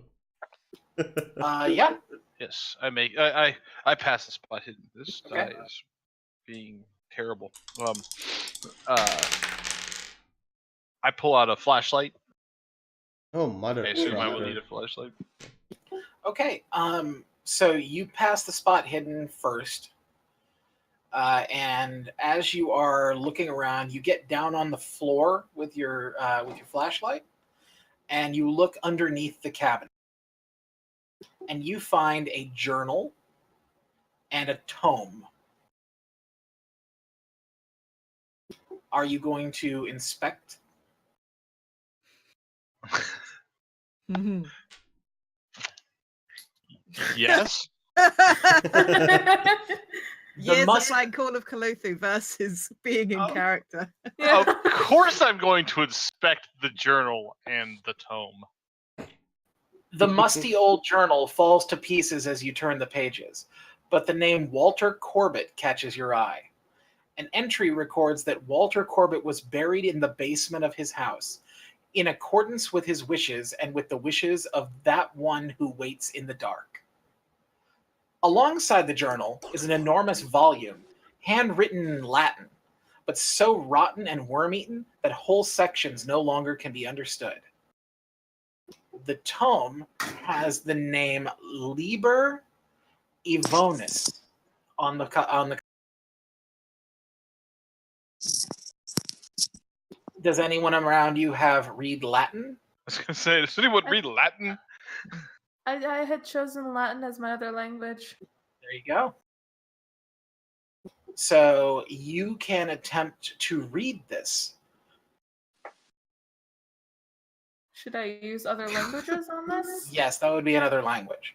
I've just Okay. there's this brilliant quote from Cabin in the Woods, which is like, I'm gonna go out on a limb here. Do not read the Latin. You know. Don't Or read maybe it out just not loud. out loud. Ah, quite correct. I'm gonna write down as quickly as I can what was in the journal. I pass. I rolled a 37 out of 51. Read it out loud. I'm gonna read it out loud in Latin. No, I'm not gonna read it out loud. I'm not gonna read it out loud. No.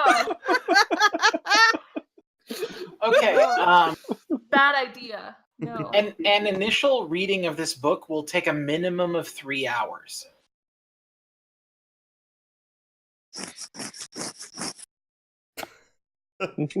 You're able to look into it and determine, yes, in fact, it is in Latin, and yes, you can probably make it out. But it will take a minimum of 3 hours to do so. Do you wish to spend the time doing that? It might be best not doing that in the dark in the basement of a chapel that's so easy to fall apart. Right, We should you are. probably find what we can find here, get everything, get the hell out, get somewhere a little more secure, a little more light, and not drop our pencils like I just did. Never see. Oh, you dropped your pencil? I have many pencils. Thank you.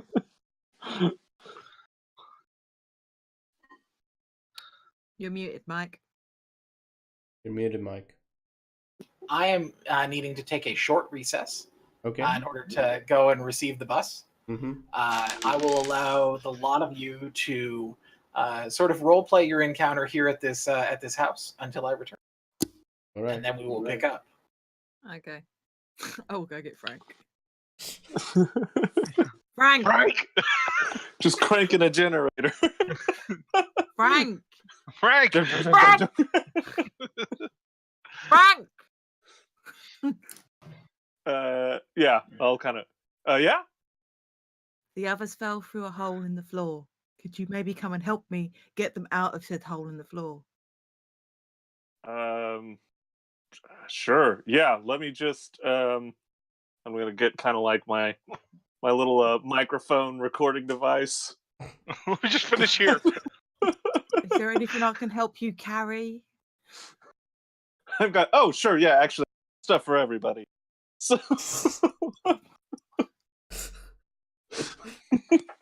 I'm gonna hand you.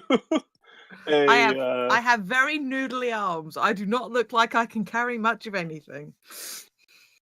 So that's fine. It's just a couple hundred feet of cord. And Am I going to use this? The hole's only 10 foot deep, Frank. Oh no, they don't get to use this to climb. This is carrying a current. This is so you can use this, and then I'll just this goes. So this kind of detects fluctuations in magnetic fields. We'll all want to be carrying one of these. Right. Okay. Can we go inside now, please? Sure. Yeah. Fantastic. Everybody So, yeah. all right in the hole? Kind of makes a clicking noise. If it starts Mostly. making it really fast, just let me know. That's not comforting, Frank.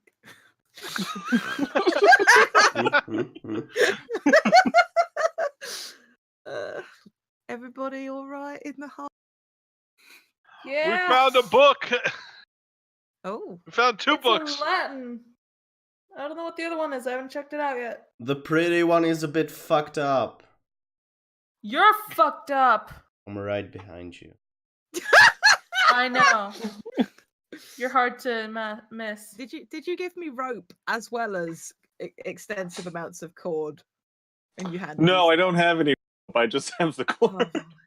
Okay, I'll put that down and lie on my stomach on the edge of the hole where it feels solid and offer a hand up, or somebody climb out because I'm tall. I'm just not very buff.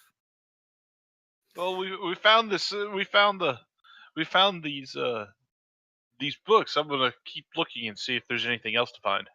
And skeletons. Yeah, we found skeletons. Though, Oh. yeah, take pictures of skeletons. Right. I've got some. I've got a couple of flashlights. Would you like one? He's got one. Always All come right. prepared. Yeah, so I have collected yes. Frank and much of Frank's equipment.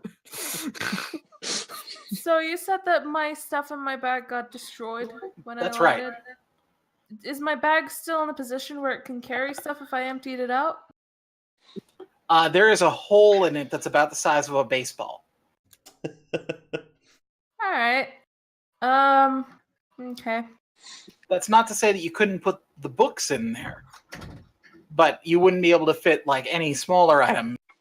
Yeah. So what exactly did break in there? What exactly would I have had? Because we never went over equipment. Probably things like if you had a camera, that would have broken. Any pencils, things like that are broken. Pens broken. If you had a journal in there, that is probably torn apart. If you kept food in your bag for some reason, that's all destroyed. Makeup is just absolutely horrible. Who would bring makeup on a Your character. thing like this? You Elizabeth would. No, Yeah. not in a place where you don't go to a She had powder heels. room to. But what happens Yeah, if you she have to didn't go to s- dinner afterwards? You see, like she didn't expect to go into an abandoned building just yet. That was supposed to be at the house. She didn't expect the chapel to come to the chapel like this. Well, Yeah, I probably have like basic equipment in there, but also journal, pens, pencils, stuff like that. you also would have lost your key to your house, Oh. To my house? your house. Huh. Could I make any check to try and find it? And the $25. Oof. It even broke your money. Could I try and make a check to find the key, though? Yeah, you can try. Alright. So I suspect the money is torn to pieces rather than just lost. It's just lost. That's the reason why there's a hole in the bottom of the bag. Oh! It's not like you're gonna find the key and the key is gonna be crumpled up like the thing was chewing on it. Okay, can I borrow somebody's flashlight so that I can look for the key and anything else that I might have dropped from my bag? Sure, I have some extra ones. I'm lowering some stuff down. Hey, Ted. Yeah. Ted, you're doing some exploring down there. Mm-hmm. I'm gonna lower some equipment down for you. All right. Does anybody want out of the hole? No. I'm getting the fuck out of there. Okay, I will help Jasmine out of the hole. Apparently, I'm going on my own. To No, I'm still explore. down there with you. I'm gonna look for my stuff first, though. Yeah. Okay.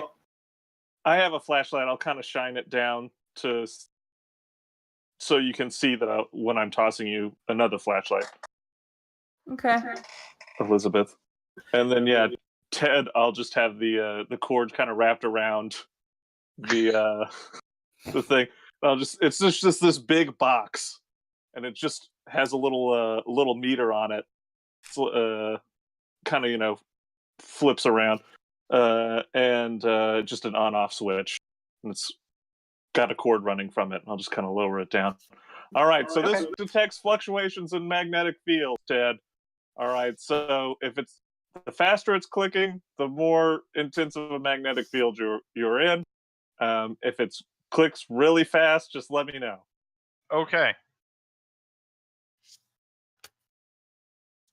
You gonna turn it on? Oh yeah, I'm gonna turn it on.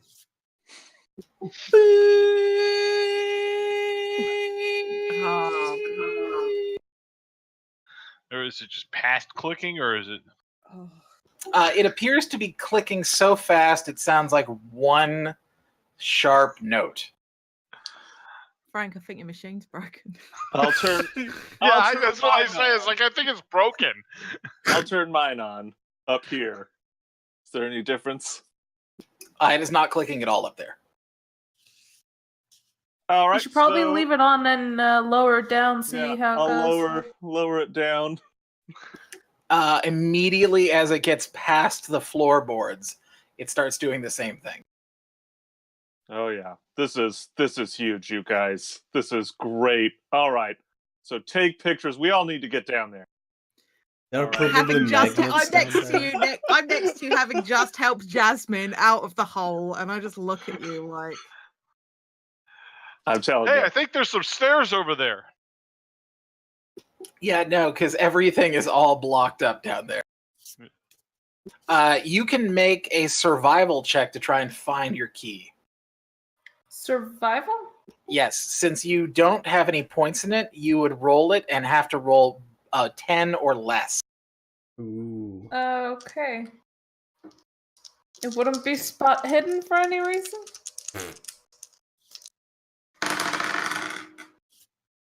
Ah, 15.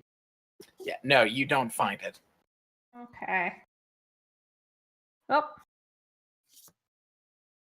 I will. If Frank's determined to go down in the hole, I will like help him down as much as I am able to. Okay.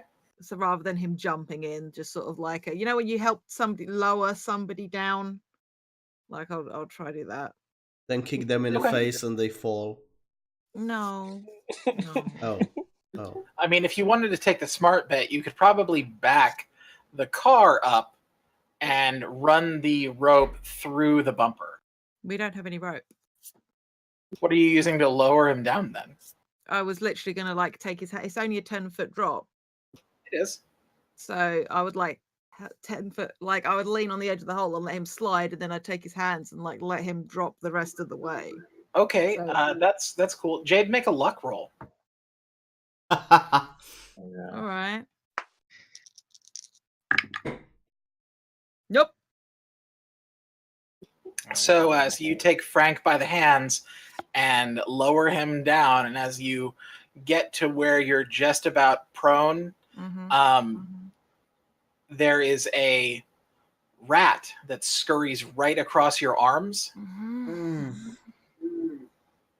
and shrieks at you.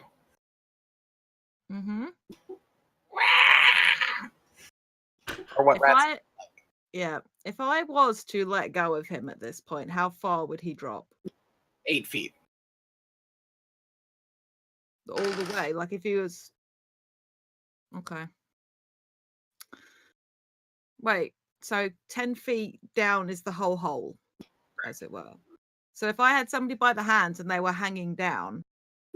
I assumed that he was grabbing onto the tops of your arms and you were grabbing onto the tops of his in order to make it the strongest link possible. Yeah, and then he'd like slide down my hands. Right, so he has not made it to where he is sliding down your hands yet. Okay. Frank, move. Yeah, I'll quickly try and get down. Do I see the rat? I was going to say, I've dealt with rats, so I'm not like going to freak out about it. I just don't like it. Do I see the rat? The rat bites you on the face. Ah! I kick dealing the you rat. 2 points of damage. 2. I kick the rat. 2 points. That is a strong rat. It is. It's a very strong rat. Mike. Okay. Yes, I heard you. You're kicking the rat. I want you to roll me a brawl. Please don't kick me in the face. You're going to kick me in the face now. You are going to break my motherfucking glasses that I wear. You are going to kick this sweet boy in the face, is what you're about to do. You're going to kick the rat into his face. While this is happening, can I get a climb check to try and get down? Yes, you can make a climb check. Okay. I'm so mad. Yeah, no, I did not make it. Okay. Yeah. Okay. That was that. So 11 out of 20. Oh, good. Yeah. So you climb down. So here's the progression of events. So Jack lowers you down, and as you are being lowered down, the rat attacks Jack. Jack screams for you to try and make your way down as quick as possible. So you jump down as the rat bites Jack. Jasmine then, hearing the scuffle, runs over and kicks as hard as she can, missing the rat, and instead kicking the elbows of Jack's arms. Oh. So, had you not made that check, Jack was about to drop you. You also get to roll 1d3, Tom. God. So And roll that is how much damage. So you take 1 point of damage. Aren't Jack's you so gonna glad need you didn't fall down the hole? Hole's looking pretty good right now. Jack is Well- going to need a hospital pretty soon here. Well, I will. Well, as soon as I feel like Frank let go of my hands, I will like stand up and like fucking get the rat off me. Yeah, it didn't stay on you. It just Okay. reared up and bit you. And then when Jasmine kicked you, the rat scurried away. Yeah. I am going to pull out the hip flask I carry and just fucking pour it on my face. Where I just got bitten by a fucking rat. Did not mean this. Jasmine, you would notice that Jack is now bleeding from his right cheek, where the rat dug his fangs into it. I take like a handkerchief or something and help him with. Thank you. Oh, sorry for that. I was It's aiming alright. at the red, by the way. I did hope that was the case. I didn't want to shoot it. I'm better with guns. I didn't want to Well, shoot it. given how much you missed, I'm kind of glad that you didn't go with a gun. That would have been so bad. Yeah. I am going to fucking get my cards, flip the top card, and see what I get. Oh, that's fun. That's a friendly looking card. Given that I sent them all to you, Mike, and you know what they are, I got Winter's Howl, which is this one. I figured it was that one. Mhm.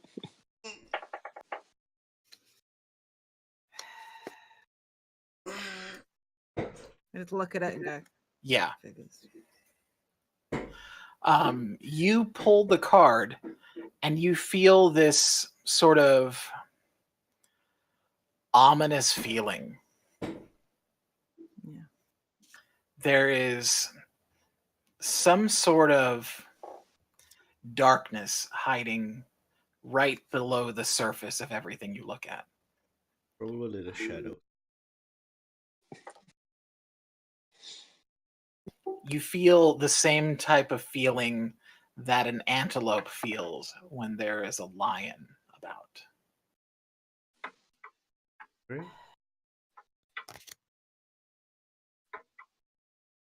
Guys, we shouldn't, Miss Crawford, we shouldn't stay here too long.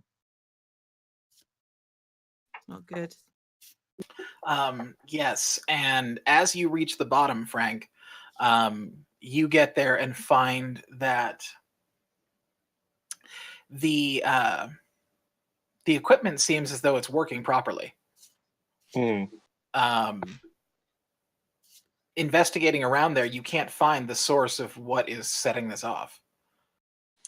So no matter how I move in the basement area, it just stays that way the whole time? Like it never gets any weaker? That's right. All right.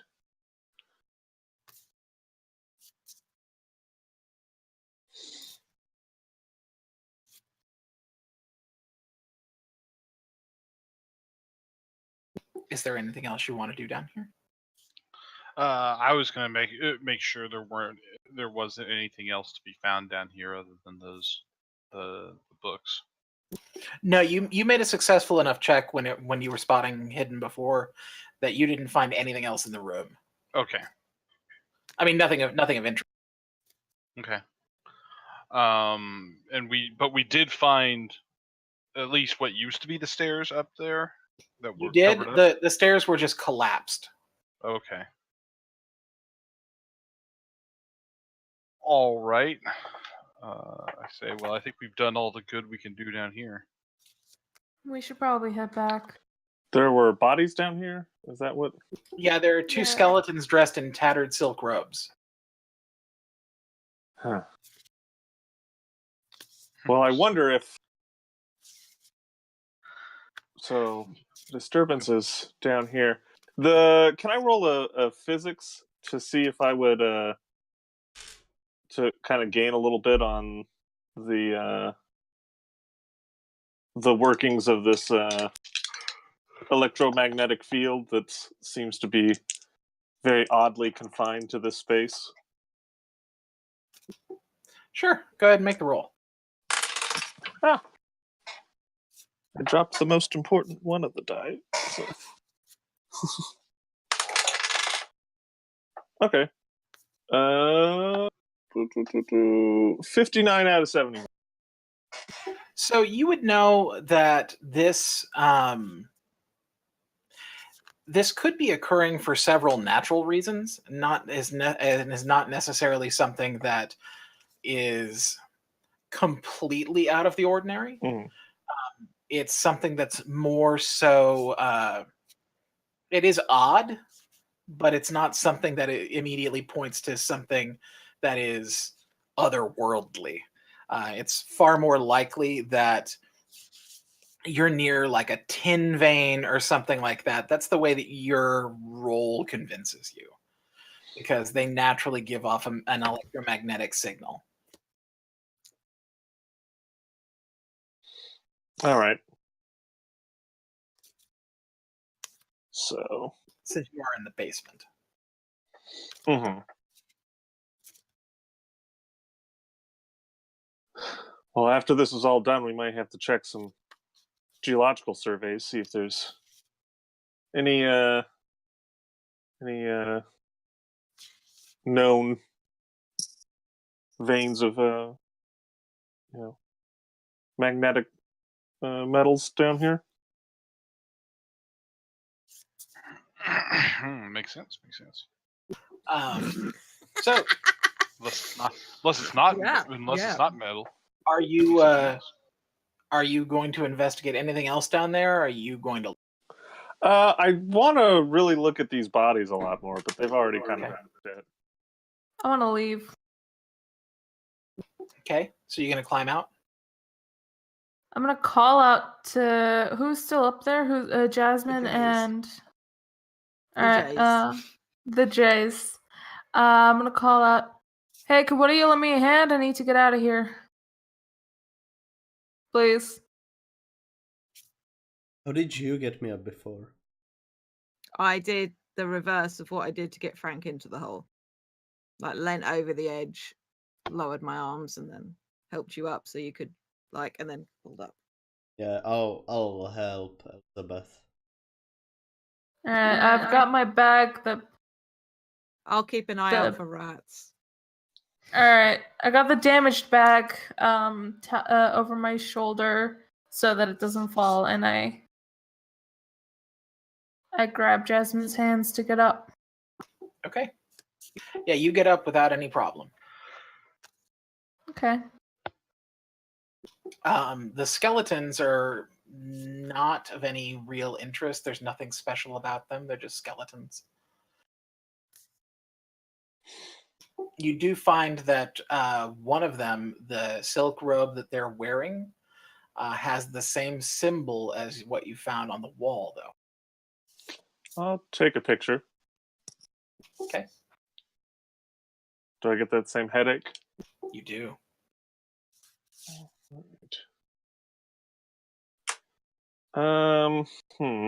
Would I know through any psychoanalysis or psychology or anything like that, what if there's some mental reason that this design could be causing headaches as we No, concentrate on it? there's nothing that makes any sense about that. Okay.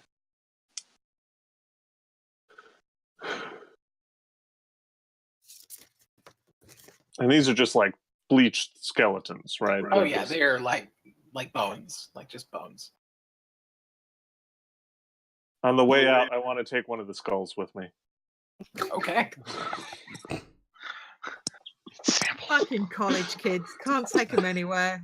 Always got to get a freaking souvenir. Well, how do you get your ashtray?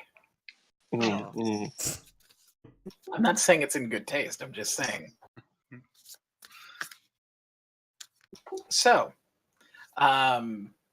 as you are done here, is everybody going to climb back out? Yes. Okay. And taking your equipment with you, obviously. Okay. We'll forego any roll for that, and you're able to get out of there without any problem. It is now getting to be later in the day. It's getting close to sunset. Are you going to head to the old Corbett place now? Or are you going to wait until the morning? Morning. I was hoping to ask around the neighborhood a little to see what sort of time of year is it? Is sunset like rude time to be knocking on people's doors, or is it sort of still socially all right hours? It is like the time of day that people would be getting home from work and coming inside to eat dinner. Okay. Might probably need to give it an hour then, and then go knock on some doors.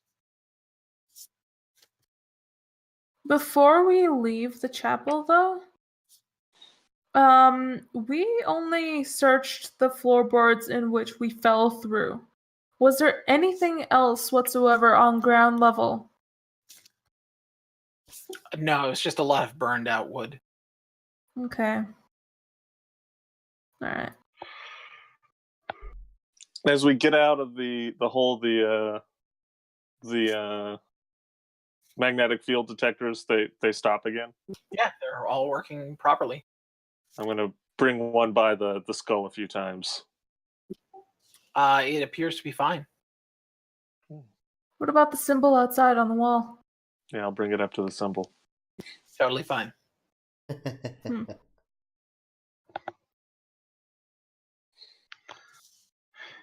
I think we should all maybe have a quick sit down. I need to check out what this book says, and I need to give it to you guys as well. But we should probably do that before we head over to the house tomorrow, so... Is there any kind of diner or cafe in the area that we could go chill out in? No, not in the area. This is all residential. Would I know of a place that's that would have like seating areas that are less of an open, kind of like not open tables, but more like booths? Booths, yeah. You would. However, would your character want to go out essentially half naked? No, not at all.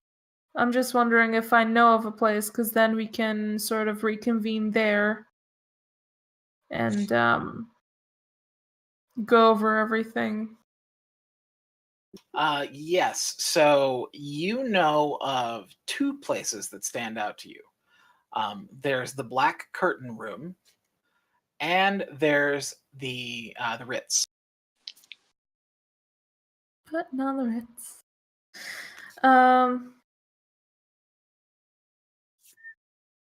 The Black Curtain Room. So yeah, Ted goes, the Ritz sounds expensive. The Black Curtain Room sounds sleazy. Let's go to the Black Curtain Room. I need to talk to some people before we go. I need to get changed before we go. I need my code back before we go. How far away is the Black Curtain Room? I give the coat Miss now. Crawford? How far away is the Black Curtain? It is about a 30-minute drive from where you currently are at. It is about a 30-minute drive from where we currently are at.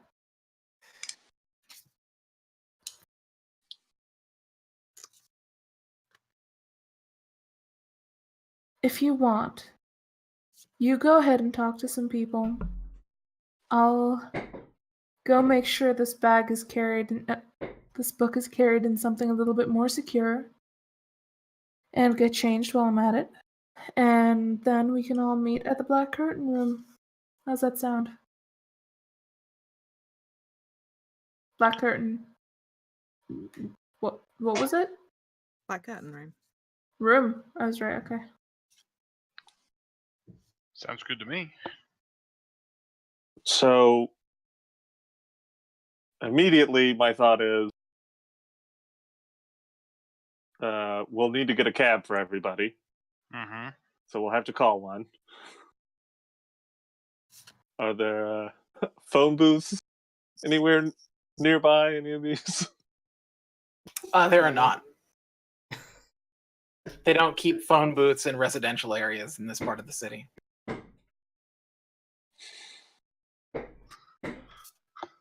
Will we be able to do the old-fashioned whistle to call one? Not in this neck of the woods. Nope. No.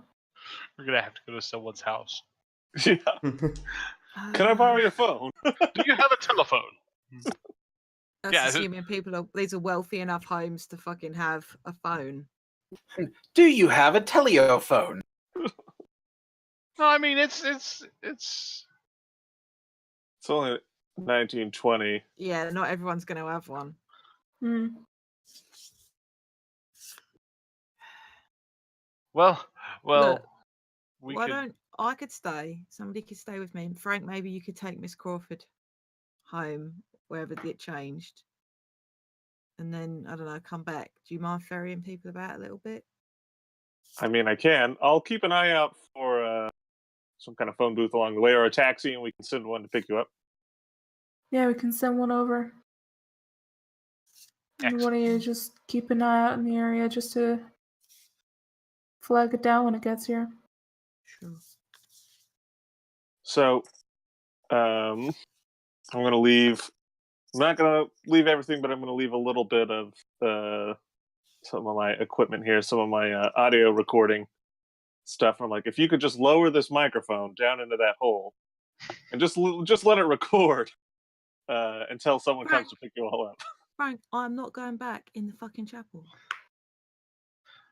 Well, whoever's staying here, waiting for the cab. I will do it. Much appreciated, Ted. And Ted. I will. I'll show him how to use it. Ted's a willing participant. Jack doesn't want to go back into the chapel where at least 20 people died, and it makes him feel like somebody wants to eat him. No, thank you. Literally. Yeah, both in the case of the rat and in case of something else. Who knows what? Ted, I'm sorry, I can't leave you with any of the magnetic field detectors. I need the generators for those. So, and I'm not going to leave that here for the cab to pick up. That's fine. So yeah, I'll pack up and take Miss Crawford home and keep an eye out for either telephone booth or just a loose cab along the way, and get a cab to them. All right. On your way back to the Crawford estate, you don't find any active cabs. You do, however, find a phone booth. So yeah, go in, get the operator. Yes, this is Klondike 25. How can I be of service? I was hoping I could be connected to a cab company that would. Just a moment.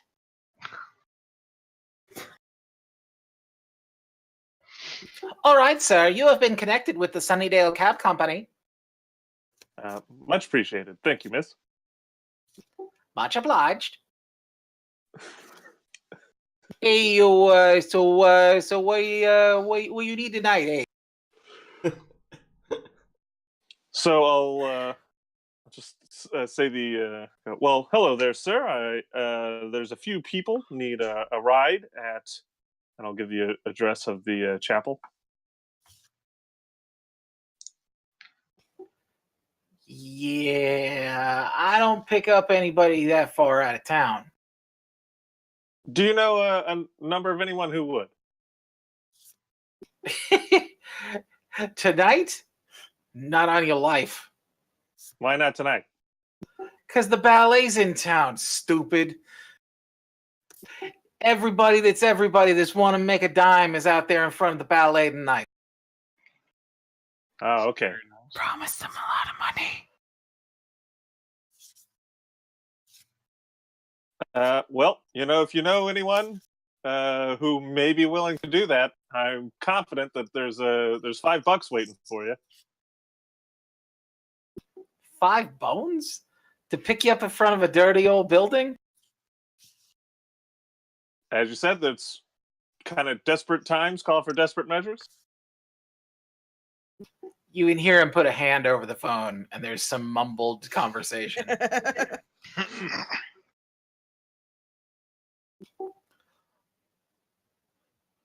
$5. There's a long question mark at the end of that. That's what I said, sir. $5. Yeah, all You right, tell them- Johnny will come tell out. them Frank promised. Tell them when they get there. Tell them Frank promised the driver $5. Yeah, Johnny will come out and pick him up later. All right, much appreciated. Yeah, all right. And he hangs up the phone. As the phone is hanging up, you hear laughter. $5 for a cab ride.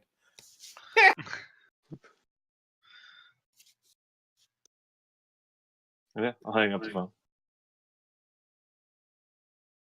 Yeah, all right. I want to go knock on doors Okay. and try and talk to some people. I don't know what skill you'd maybe want me to use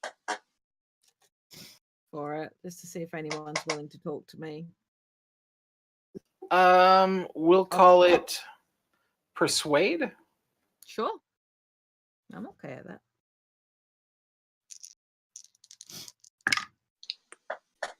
Nope. Yeah, no, the first house that you step to, the people inside apparently speak nothing but fluent German. I do not speak German, no. And you are asked to kindly leave. If only you understood German enough to know that. Just yelling at you in Yeah, German. nah, I could get a vibe, even if I don't speak German. Okay. Auswart. Schnell, schnell. Achtung. Achtung! Right. Is that just like, can I try anywhere else, or was that just me done? No, that's you done. Like you canvass the neighborhood, and most of the people are either not home Yeah. or are unwilling to cooperate. No, fair enough. Some are very ethnic. Some are very ethnic. Jesus, guys. Okay. Make Cthulhu great again. Can we make Cthulhu great without the fucking Lovecraftian racism, please? You know, could live without that. Heaven forbid somebody with brown skin have sex with somebody with white skin and make somebody that's a little bit less brown. Ah! The worst. Sorry. Everybody loves chocolate milk. Oh, fuck's God. sake. We're a bunch of white people. Can we be careful about the sort of shit we say before, you know? I mean, the ethnic thing, I could be talking about Polish, German, Russian. So xenophobic. Precisely. Yeah, and white racist towards other white people. It's all good. But point taken. All right, I guess I'll head back to Jasmine and Ted. Well, Ted's in the chapel, so no, not Ted. Who likes Okay. Ted? No, it's nothing wrong with Ted. Is that Ted chose to be in the chapel? That's literally it. So Jasmine, Ted, Jack are all still there at the chapel waiting for the Yeah. You are waiting there for over an hour. Figures. The sun is now set, and it is dark. Mm-hmm. And as darkness settles in, you can see headlights down the road. As a yellow checkered cab pulls up in front of the chapel. I go over to the window. Good evening, gentlemen. The window rolls down and a huge cloud of smoke comes out. There's an old man sitting at the wheel, smoking a cigar. Are you the ride? Yeah. Hop in. Get in. I gather up whatever's left of Frank's equipment and get in. Sorry, who sent you? Who called for you? You got a name? You can call me Johnny. All right, Johnny. Okay, who called for you? Just Didn't give a name. Just said it. right. Just said what? You cut out after that. They're gonna pay $5. Oh. I pull $5 and give him 5. I'll get in the cab. Oh wait, I'm a man. I don't care about getting in a strange cab. Sure. Everything's great. Strangers, we love those people. Yeah. Jesus Christ. Yep, get in the cab. To the black curtain room. My good man. The cab wheels around and begins heading back down the road the way you came. You make it about 3/4 of the way down the road when the cab breaks down.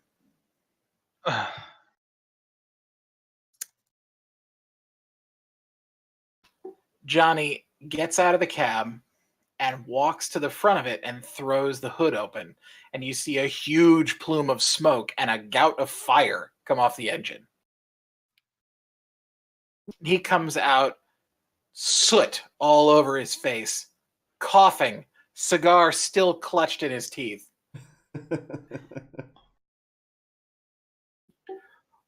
We ain't going anywhere tonight.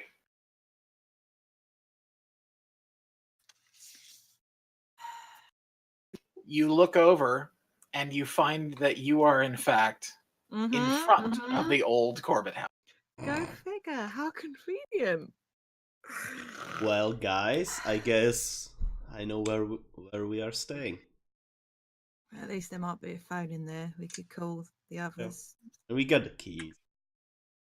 No We issue. have got keys. Like, come on, it's not going to be haunted, right? Look to the camera like I'm in the office. Don't you Jim Halpert me. That's just my face. What could go wrong? I guess we fucking head over to the fucking Corbett place then. Okay. With some of the equipment. Yeah, We got the audio equipment. Yeah. Okay. So as you approach the house fronts the street. In the rear are overgrown plantings and a half-collapsed arbor. Access to the rear exists on either side of the residence. Studying the house, the observer is impressed by the way that the house seems to withdraw into the shadows cast by everything around it, and how the blank curtained windows hide all understanding of what lies within. The front door is secured with a single lock.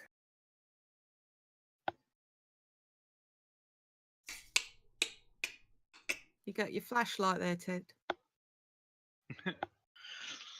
Can I have a Can flashlight we? as well? I was gonna say, can Mike. we say that? No, I was gonna say, can we say that Frank left because Frank had 2? Couldn't he And I give me gave one? the other one to Miss Crawford. Oh, well, I have one. Yes, Tom. Do I have one? Could you have bought one? We are going to say that you do have one. Okay, cool. Big heavy mag light motherfuckers, but the 1920 version of.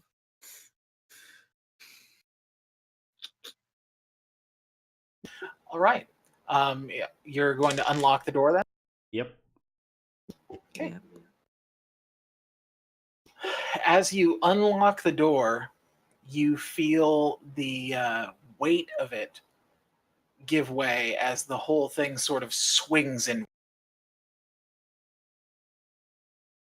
You cut out. Almost as though it's not hung quite straight. Mm-hmm.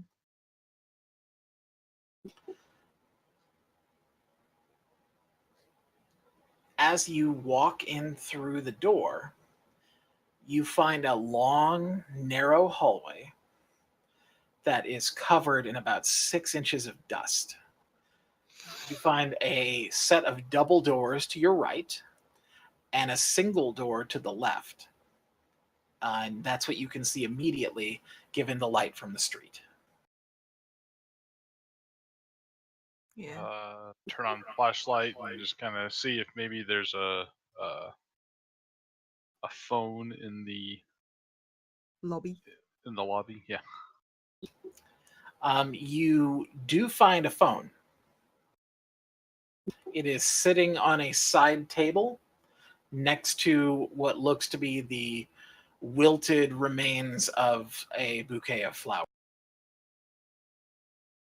All right. Well, I'll crank it and see if I get a dial tone or anything. You turn it over and you hear the static on it that tells you that it is connected to something. You then hear an operator on the other end come through very garbled.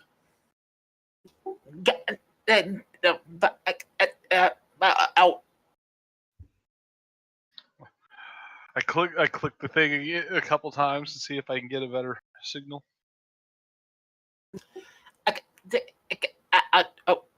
Oh.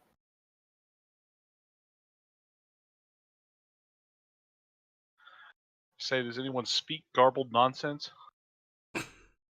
Really?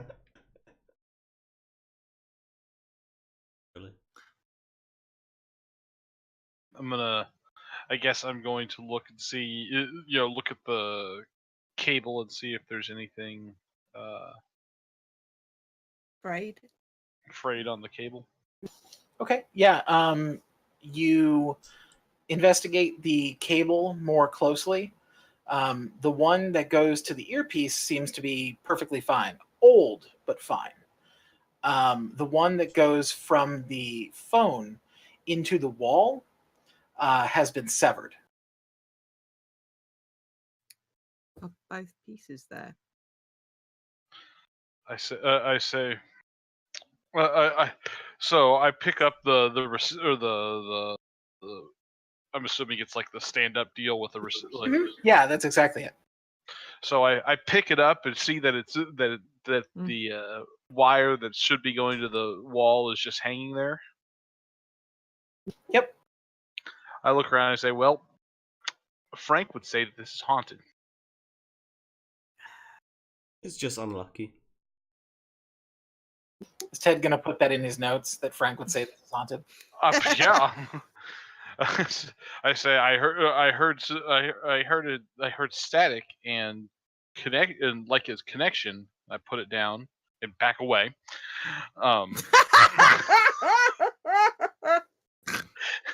Ted is very relatable. I put it down, back away, and say it's it shouldn't do that.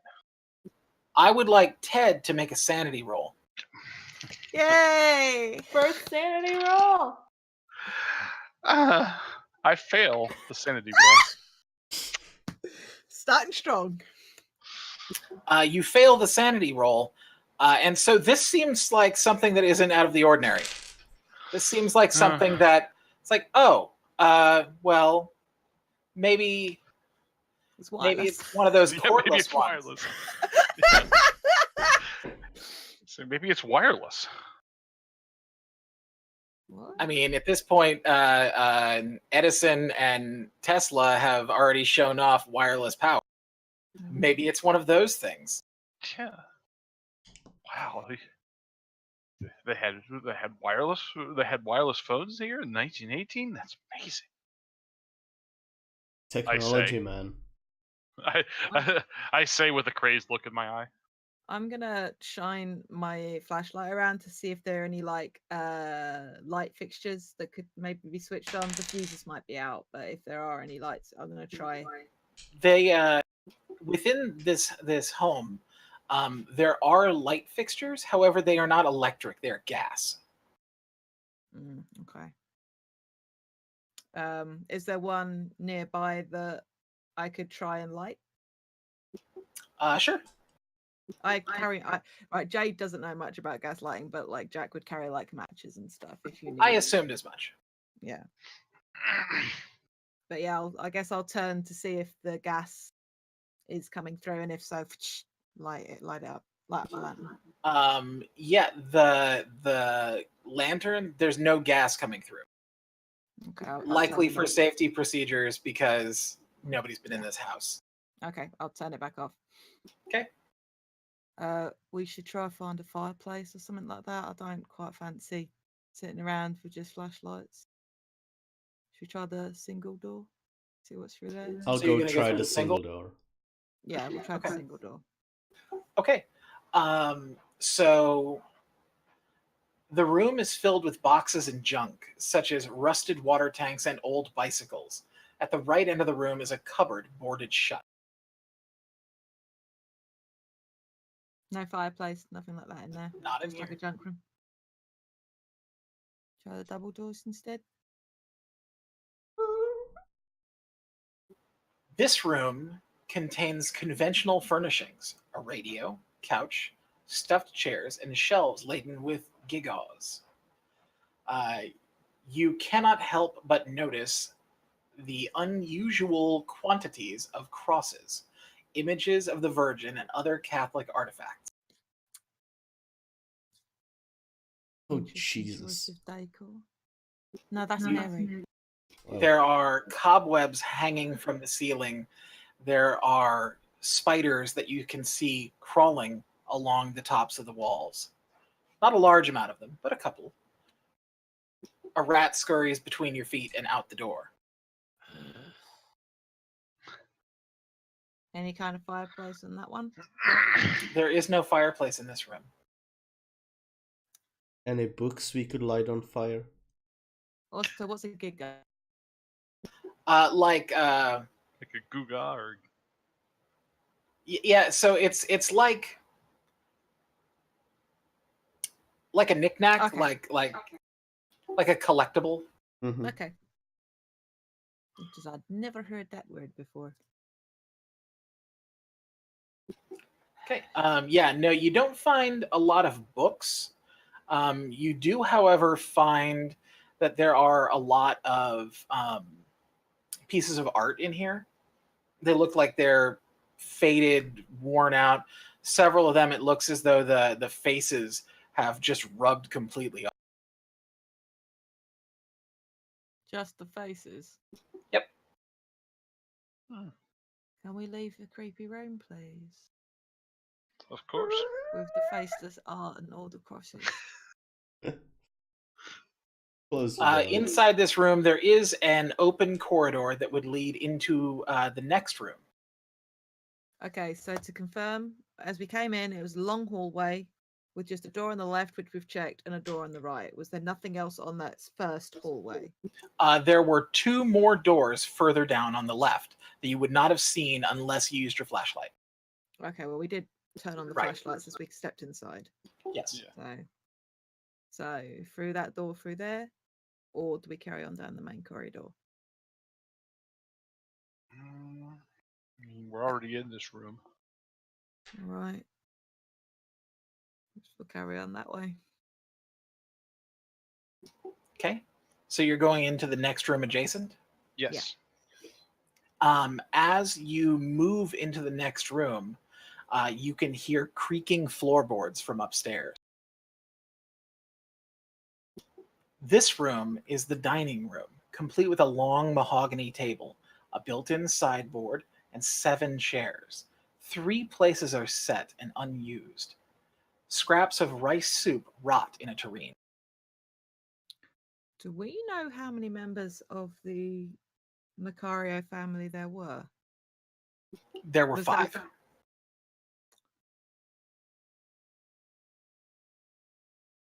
Well, that doesn't add up.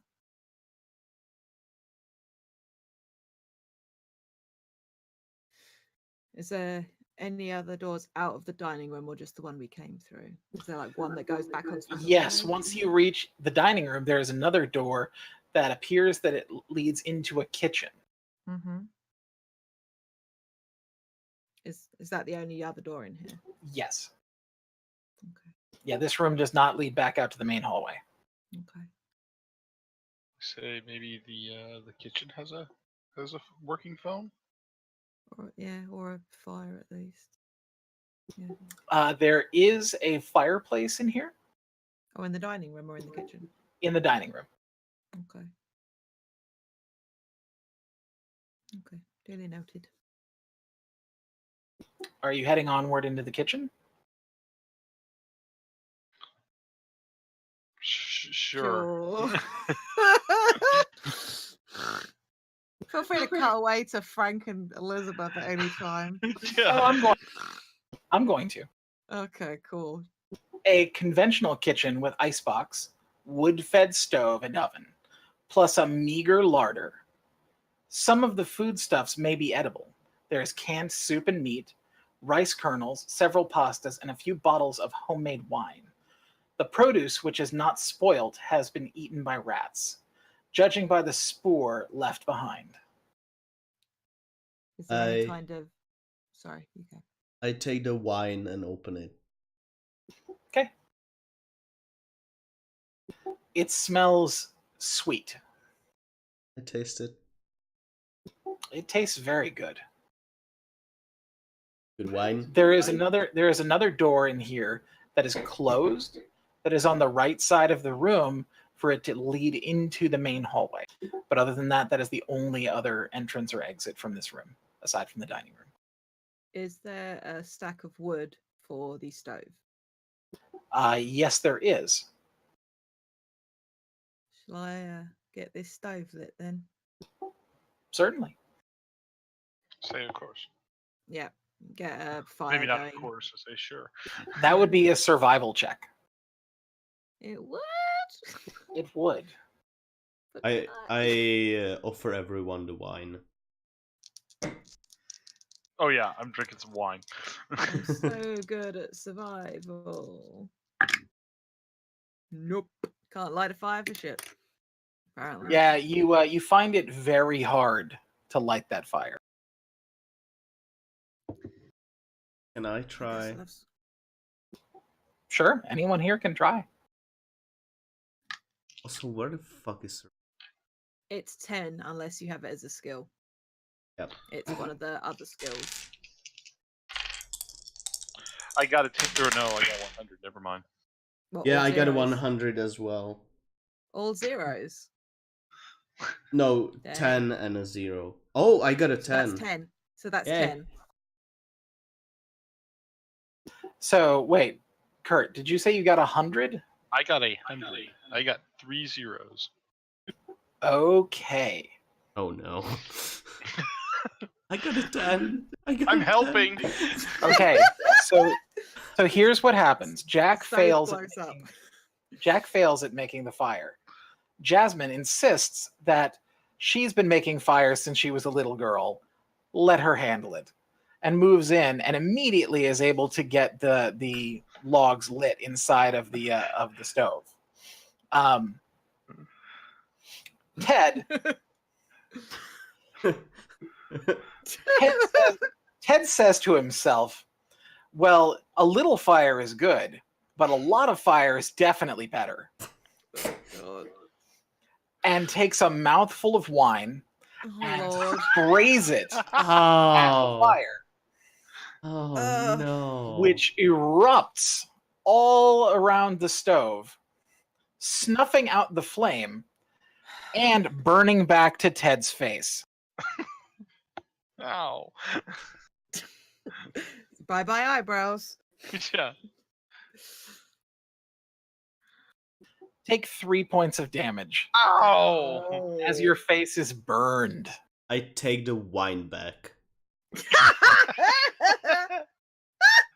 and drink a lot.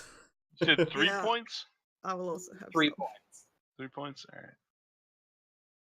Yeah, your eyebrows, eyelashes, and any facial hair you might have had are gone. Sorry. Sorry. At that, you hear the sound of a door slam upstairs. And I'm cutting back to Frank and so by this point, you have already gotten a new change of clothes and something better to keep your books in. Are you going to take the books with you? Well, we're gonna go. Everybody's gonna be meeting up in the black curtain room. So yeah, I'm gonna be taking the book with me in the bag. However, I knowing that surprise excursions into abandoned places may happen again before we go to the house tomorrow. I'm not gonna wear like fancy schmancy dress. Are you going to wear pants? Yes. It's like 1000% not stylish for a woman of your area, yeah. your placement in society. But I know that if I need to, like, for whatever the fuck goes on, if I need to run, I can do it. Also, I'm not gonna wear heels. Okay. Yeah. What I was going to say is that it's not something that you would be able to pull off in normal society. However, it's not something that you wouldn't have at your disposal. So all that means is that if you ended up needing to try and use your credit rating or charm or something like that, it would probably end up with you taking a penalty. Okay, fair. But yeah, you're dressed and ready to go. So yeah, I go into the room with the torn up clothing. I come out of it still looking clean and sharp, but just not wearing a dress. I do want to pick up some more money just in case. And because like I lost the 25 and everything else in my bag. Certainly. How much money are you taking with you? You're according to your credit rating, you're considered wealthy. So that would mean that you have at your disposal at any given time up to $100. Okay. I'm gonna take. Keep in mind that to buy a brand new car costs about $50. Wow. So $100 is a lot of money. How about say 5? Okay. Yeah. And I don't suppose, because like I never really thought about bringing camera with me, but you tell me if I had or had not, because if I had not, I would this time. If I had, then it's broken.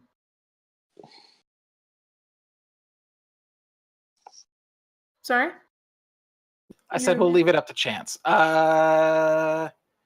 Yeah, you had a camera on you, and it is now broken. Okay, then I do not have a camera to bring with me.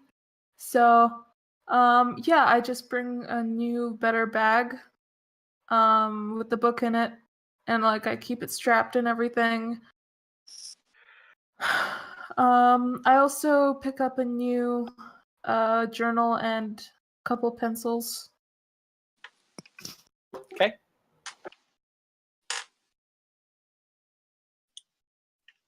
All right, and your spare key, I assume? Mm-hmm. Did I Just lose in case the key that Cadbury I- decides to go to bed. Oh yeah. Did I lose the house key for the corporate house? You did. Fuck. All right. Well, Frank has one. So. Okay. So, are you now heading back? Is that the plan? Heading to the Black Curtain Room? Yeah. Yeah, Okay. I think that's the plan. Okay. As you are driving to the Black Curtain Room, you get to the turn that would head directly into downtown Boston. And you come across someone, a short man, maybe about 4.5, like not quite 5 feet tall, older, with a cabbie's hat and a vest, that is trying to wave anybody down and hitch a ride.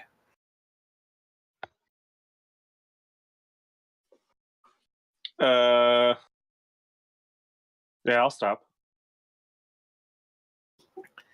Hey, Mac, you think you can help a brother out? Maybe. What's the problem? My cab won't stop. Out here? About 2 miles back. Oh. What are you doing out here? I thought there was a ballet in town. There is.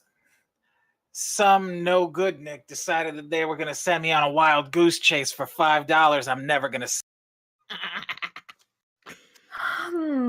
That asshole I already got smile his a- $5.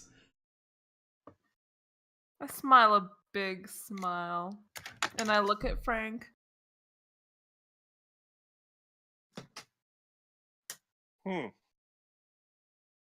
$5 for a cab ride? That seems awful suspicious. Yeah, but this is what happens when you trust people. Yeah. Up I to think no that's a good lesson. So, if I'm to take it to heart, I'm afraid, sir, I must leave you when I drive off.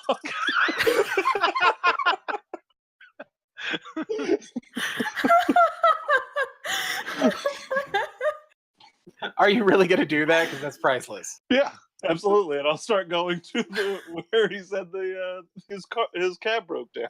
Yeah, so as you drive off, you can see the old man rush behind you. Wait! Wait! Elizabeth is laughing in the car as we drive off. He Just pulls his hat losing off and it. throws it on the ground and stomps on it.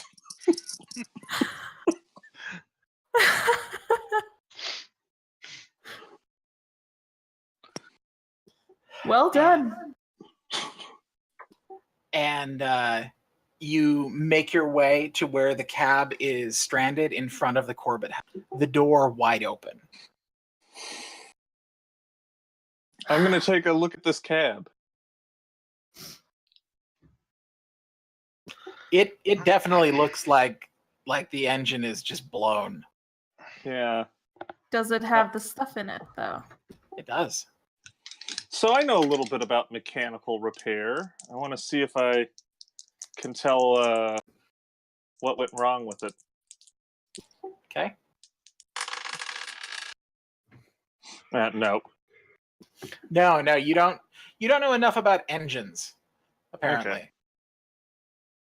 Maybe Yeah, this that- one was made like after you had stopped studying or before it so far that you just never thought you'd see it. Something about this one just trips you up. Mm-hmm. Yeah, I know how to fix my my portable generator, but this is a very different beast. So yeah. All right. So you are now in front of the Corbett house. So I'm guessing our trip here is cut to an earlier time than planned. Probably. I'm just gonna Ted.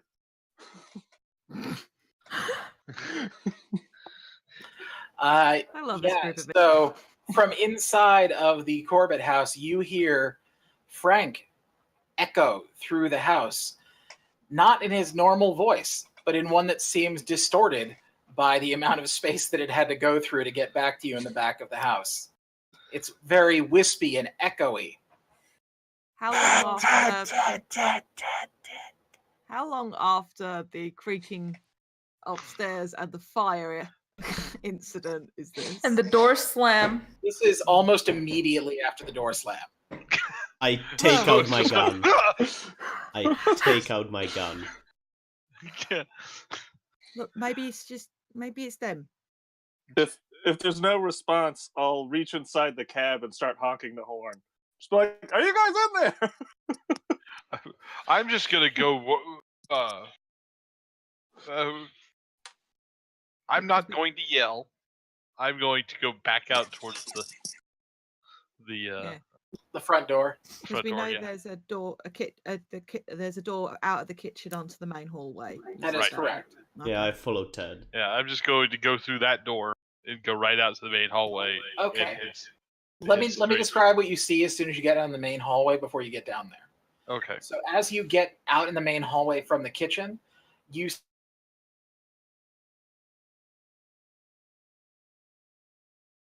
Oh no, what happened? there are two stairwells, one of which leads up and one that leads down.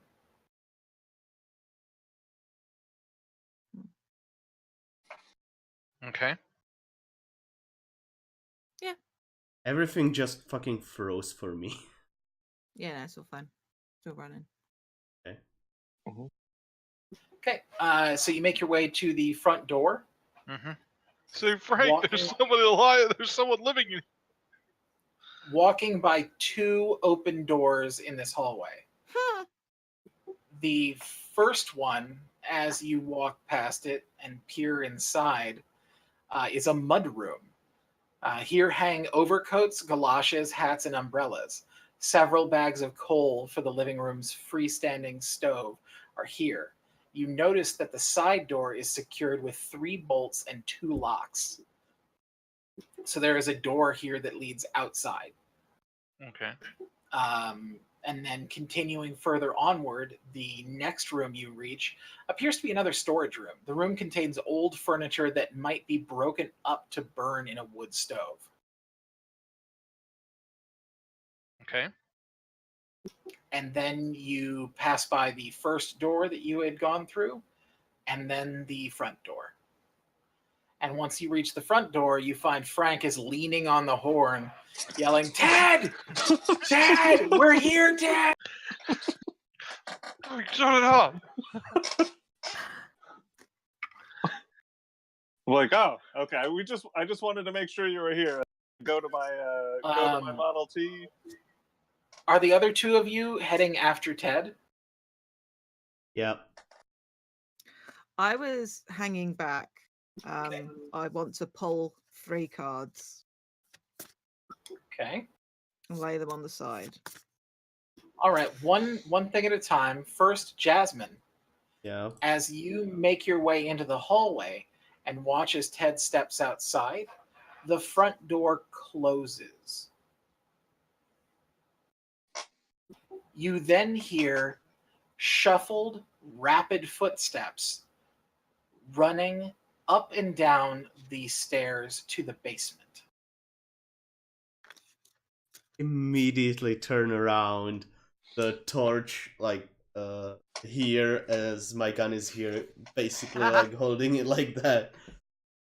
And aiming down wherever that noise was coming Okay. from.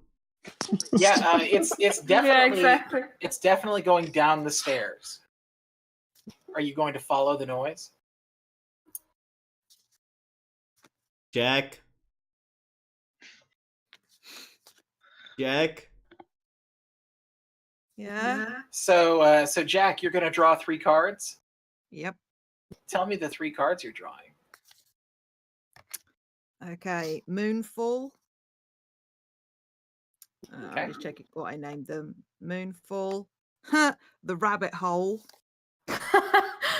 And the Okay. Grim Harvest. Okay. For the sake of anyone watching on stream, That is Moonfall. That was the first pull. The rabbit hole. And the fun one, the Grim Harvest. So, as you pull the first card and you see what it is, you notice something that you've never seen before about it. The raindrops on the card actually appear wet. And they drip down the bottom of the card onto your boot.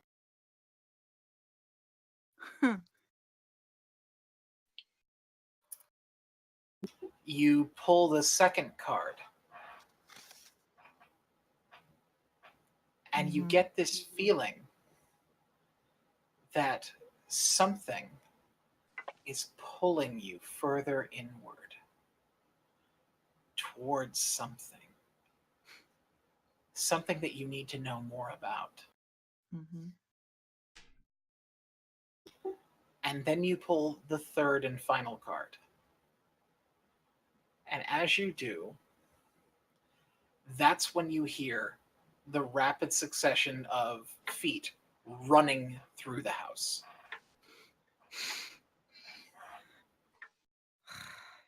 And then you hear Do me.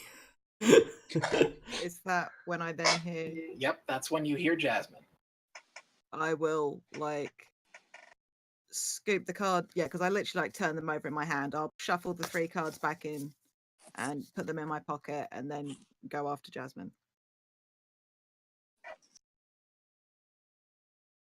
Okay, so you're both out in the hallway now. What are you doing? Did you hear that? Did you? Yeah. Where's Ted? He went out through the door and then it closed on itself. I'm gonna go try the door. The door is locked. You find now on the back side of the door, there's not just the lock to the doorknob that you had unlocked earlier. There are now actually 6 other dead-bolted locks that have been added that all appear to have slammed into place. Can I undo them? They do not move. Okay. Is there any glass in that door or No. windows? It is a solid door. Mm-hmm. Were there windows on the front of the house, like in either of the rooms we went into? There were, but they were boarded up. Okay. You now hear the sound of all 3 doors slamming in unison upstairs. Mm-hmm. And that is where I'm calling game. Ah! God damn. Oh. So, there is more to this adventure that I am willing to run. However, I believe we have reached our time limit today. Yeah. So, if you care to meet me back here in the Corbett house at some time in the future, I will finish this for you. Oh, yeah. Or finish you, whichever happens first. Jesus. Shit. I do hope you had a lovely time vacationing in Upper Boston at this time of year. It is enchanting.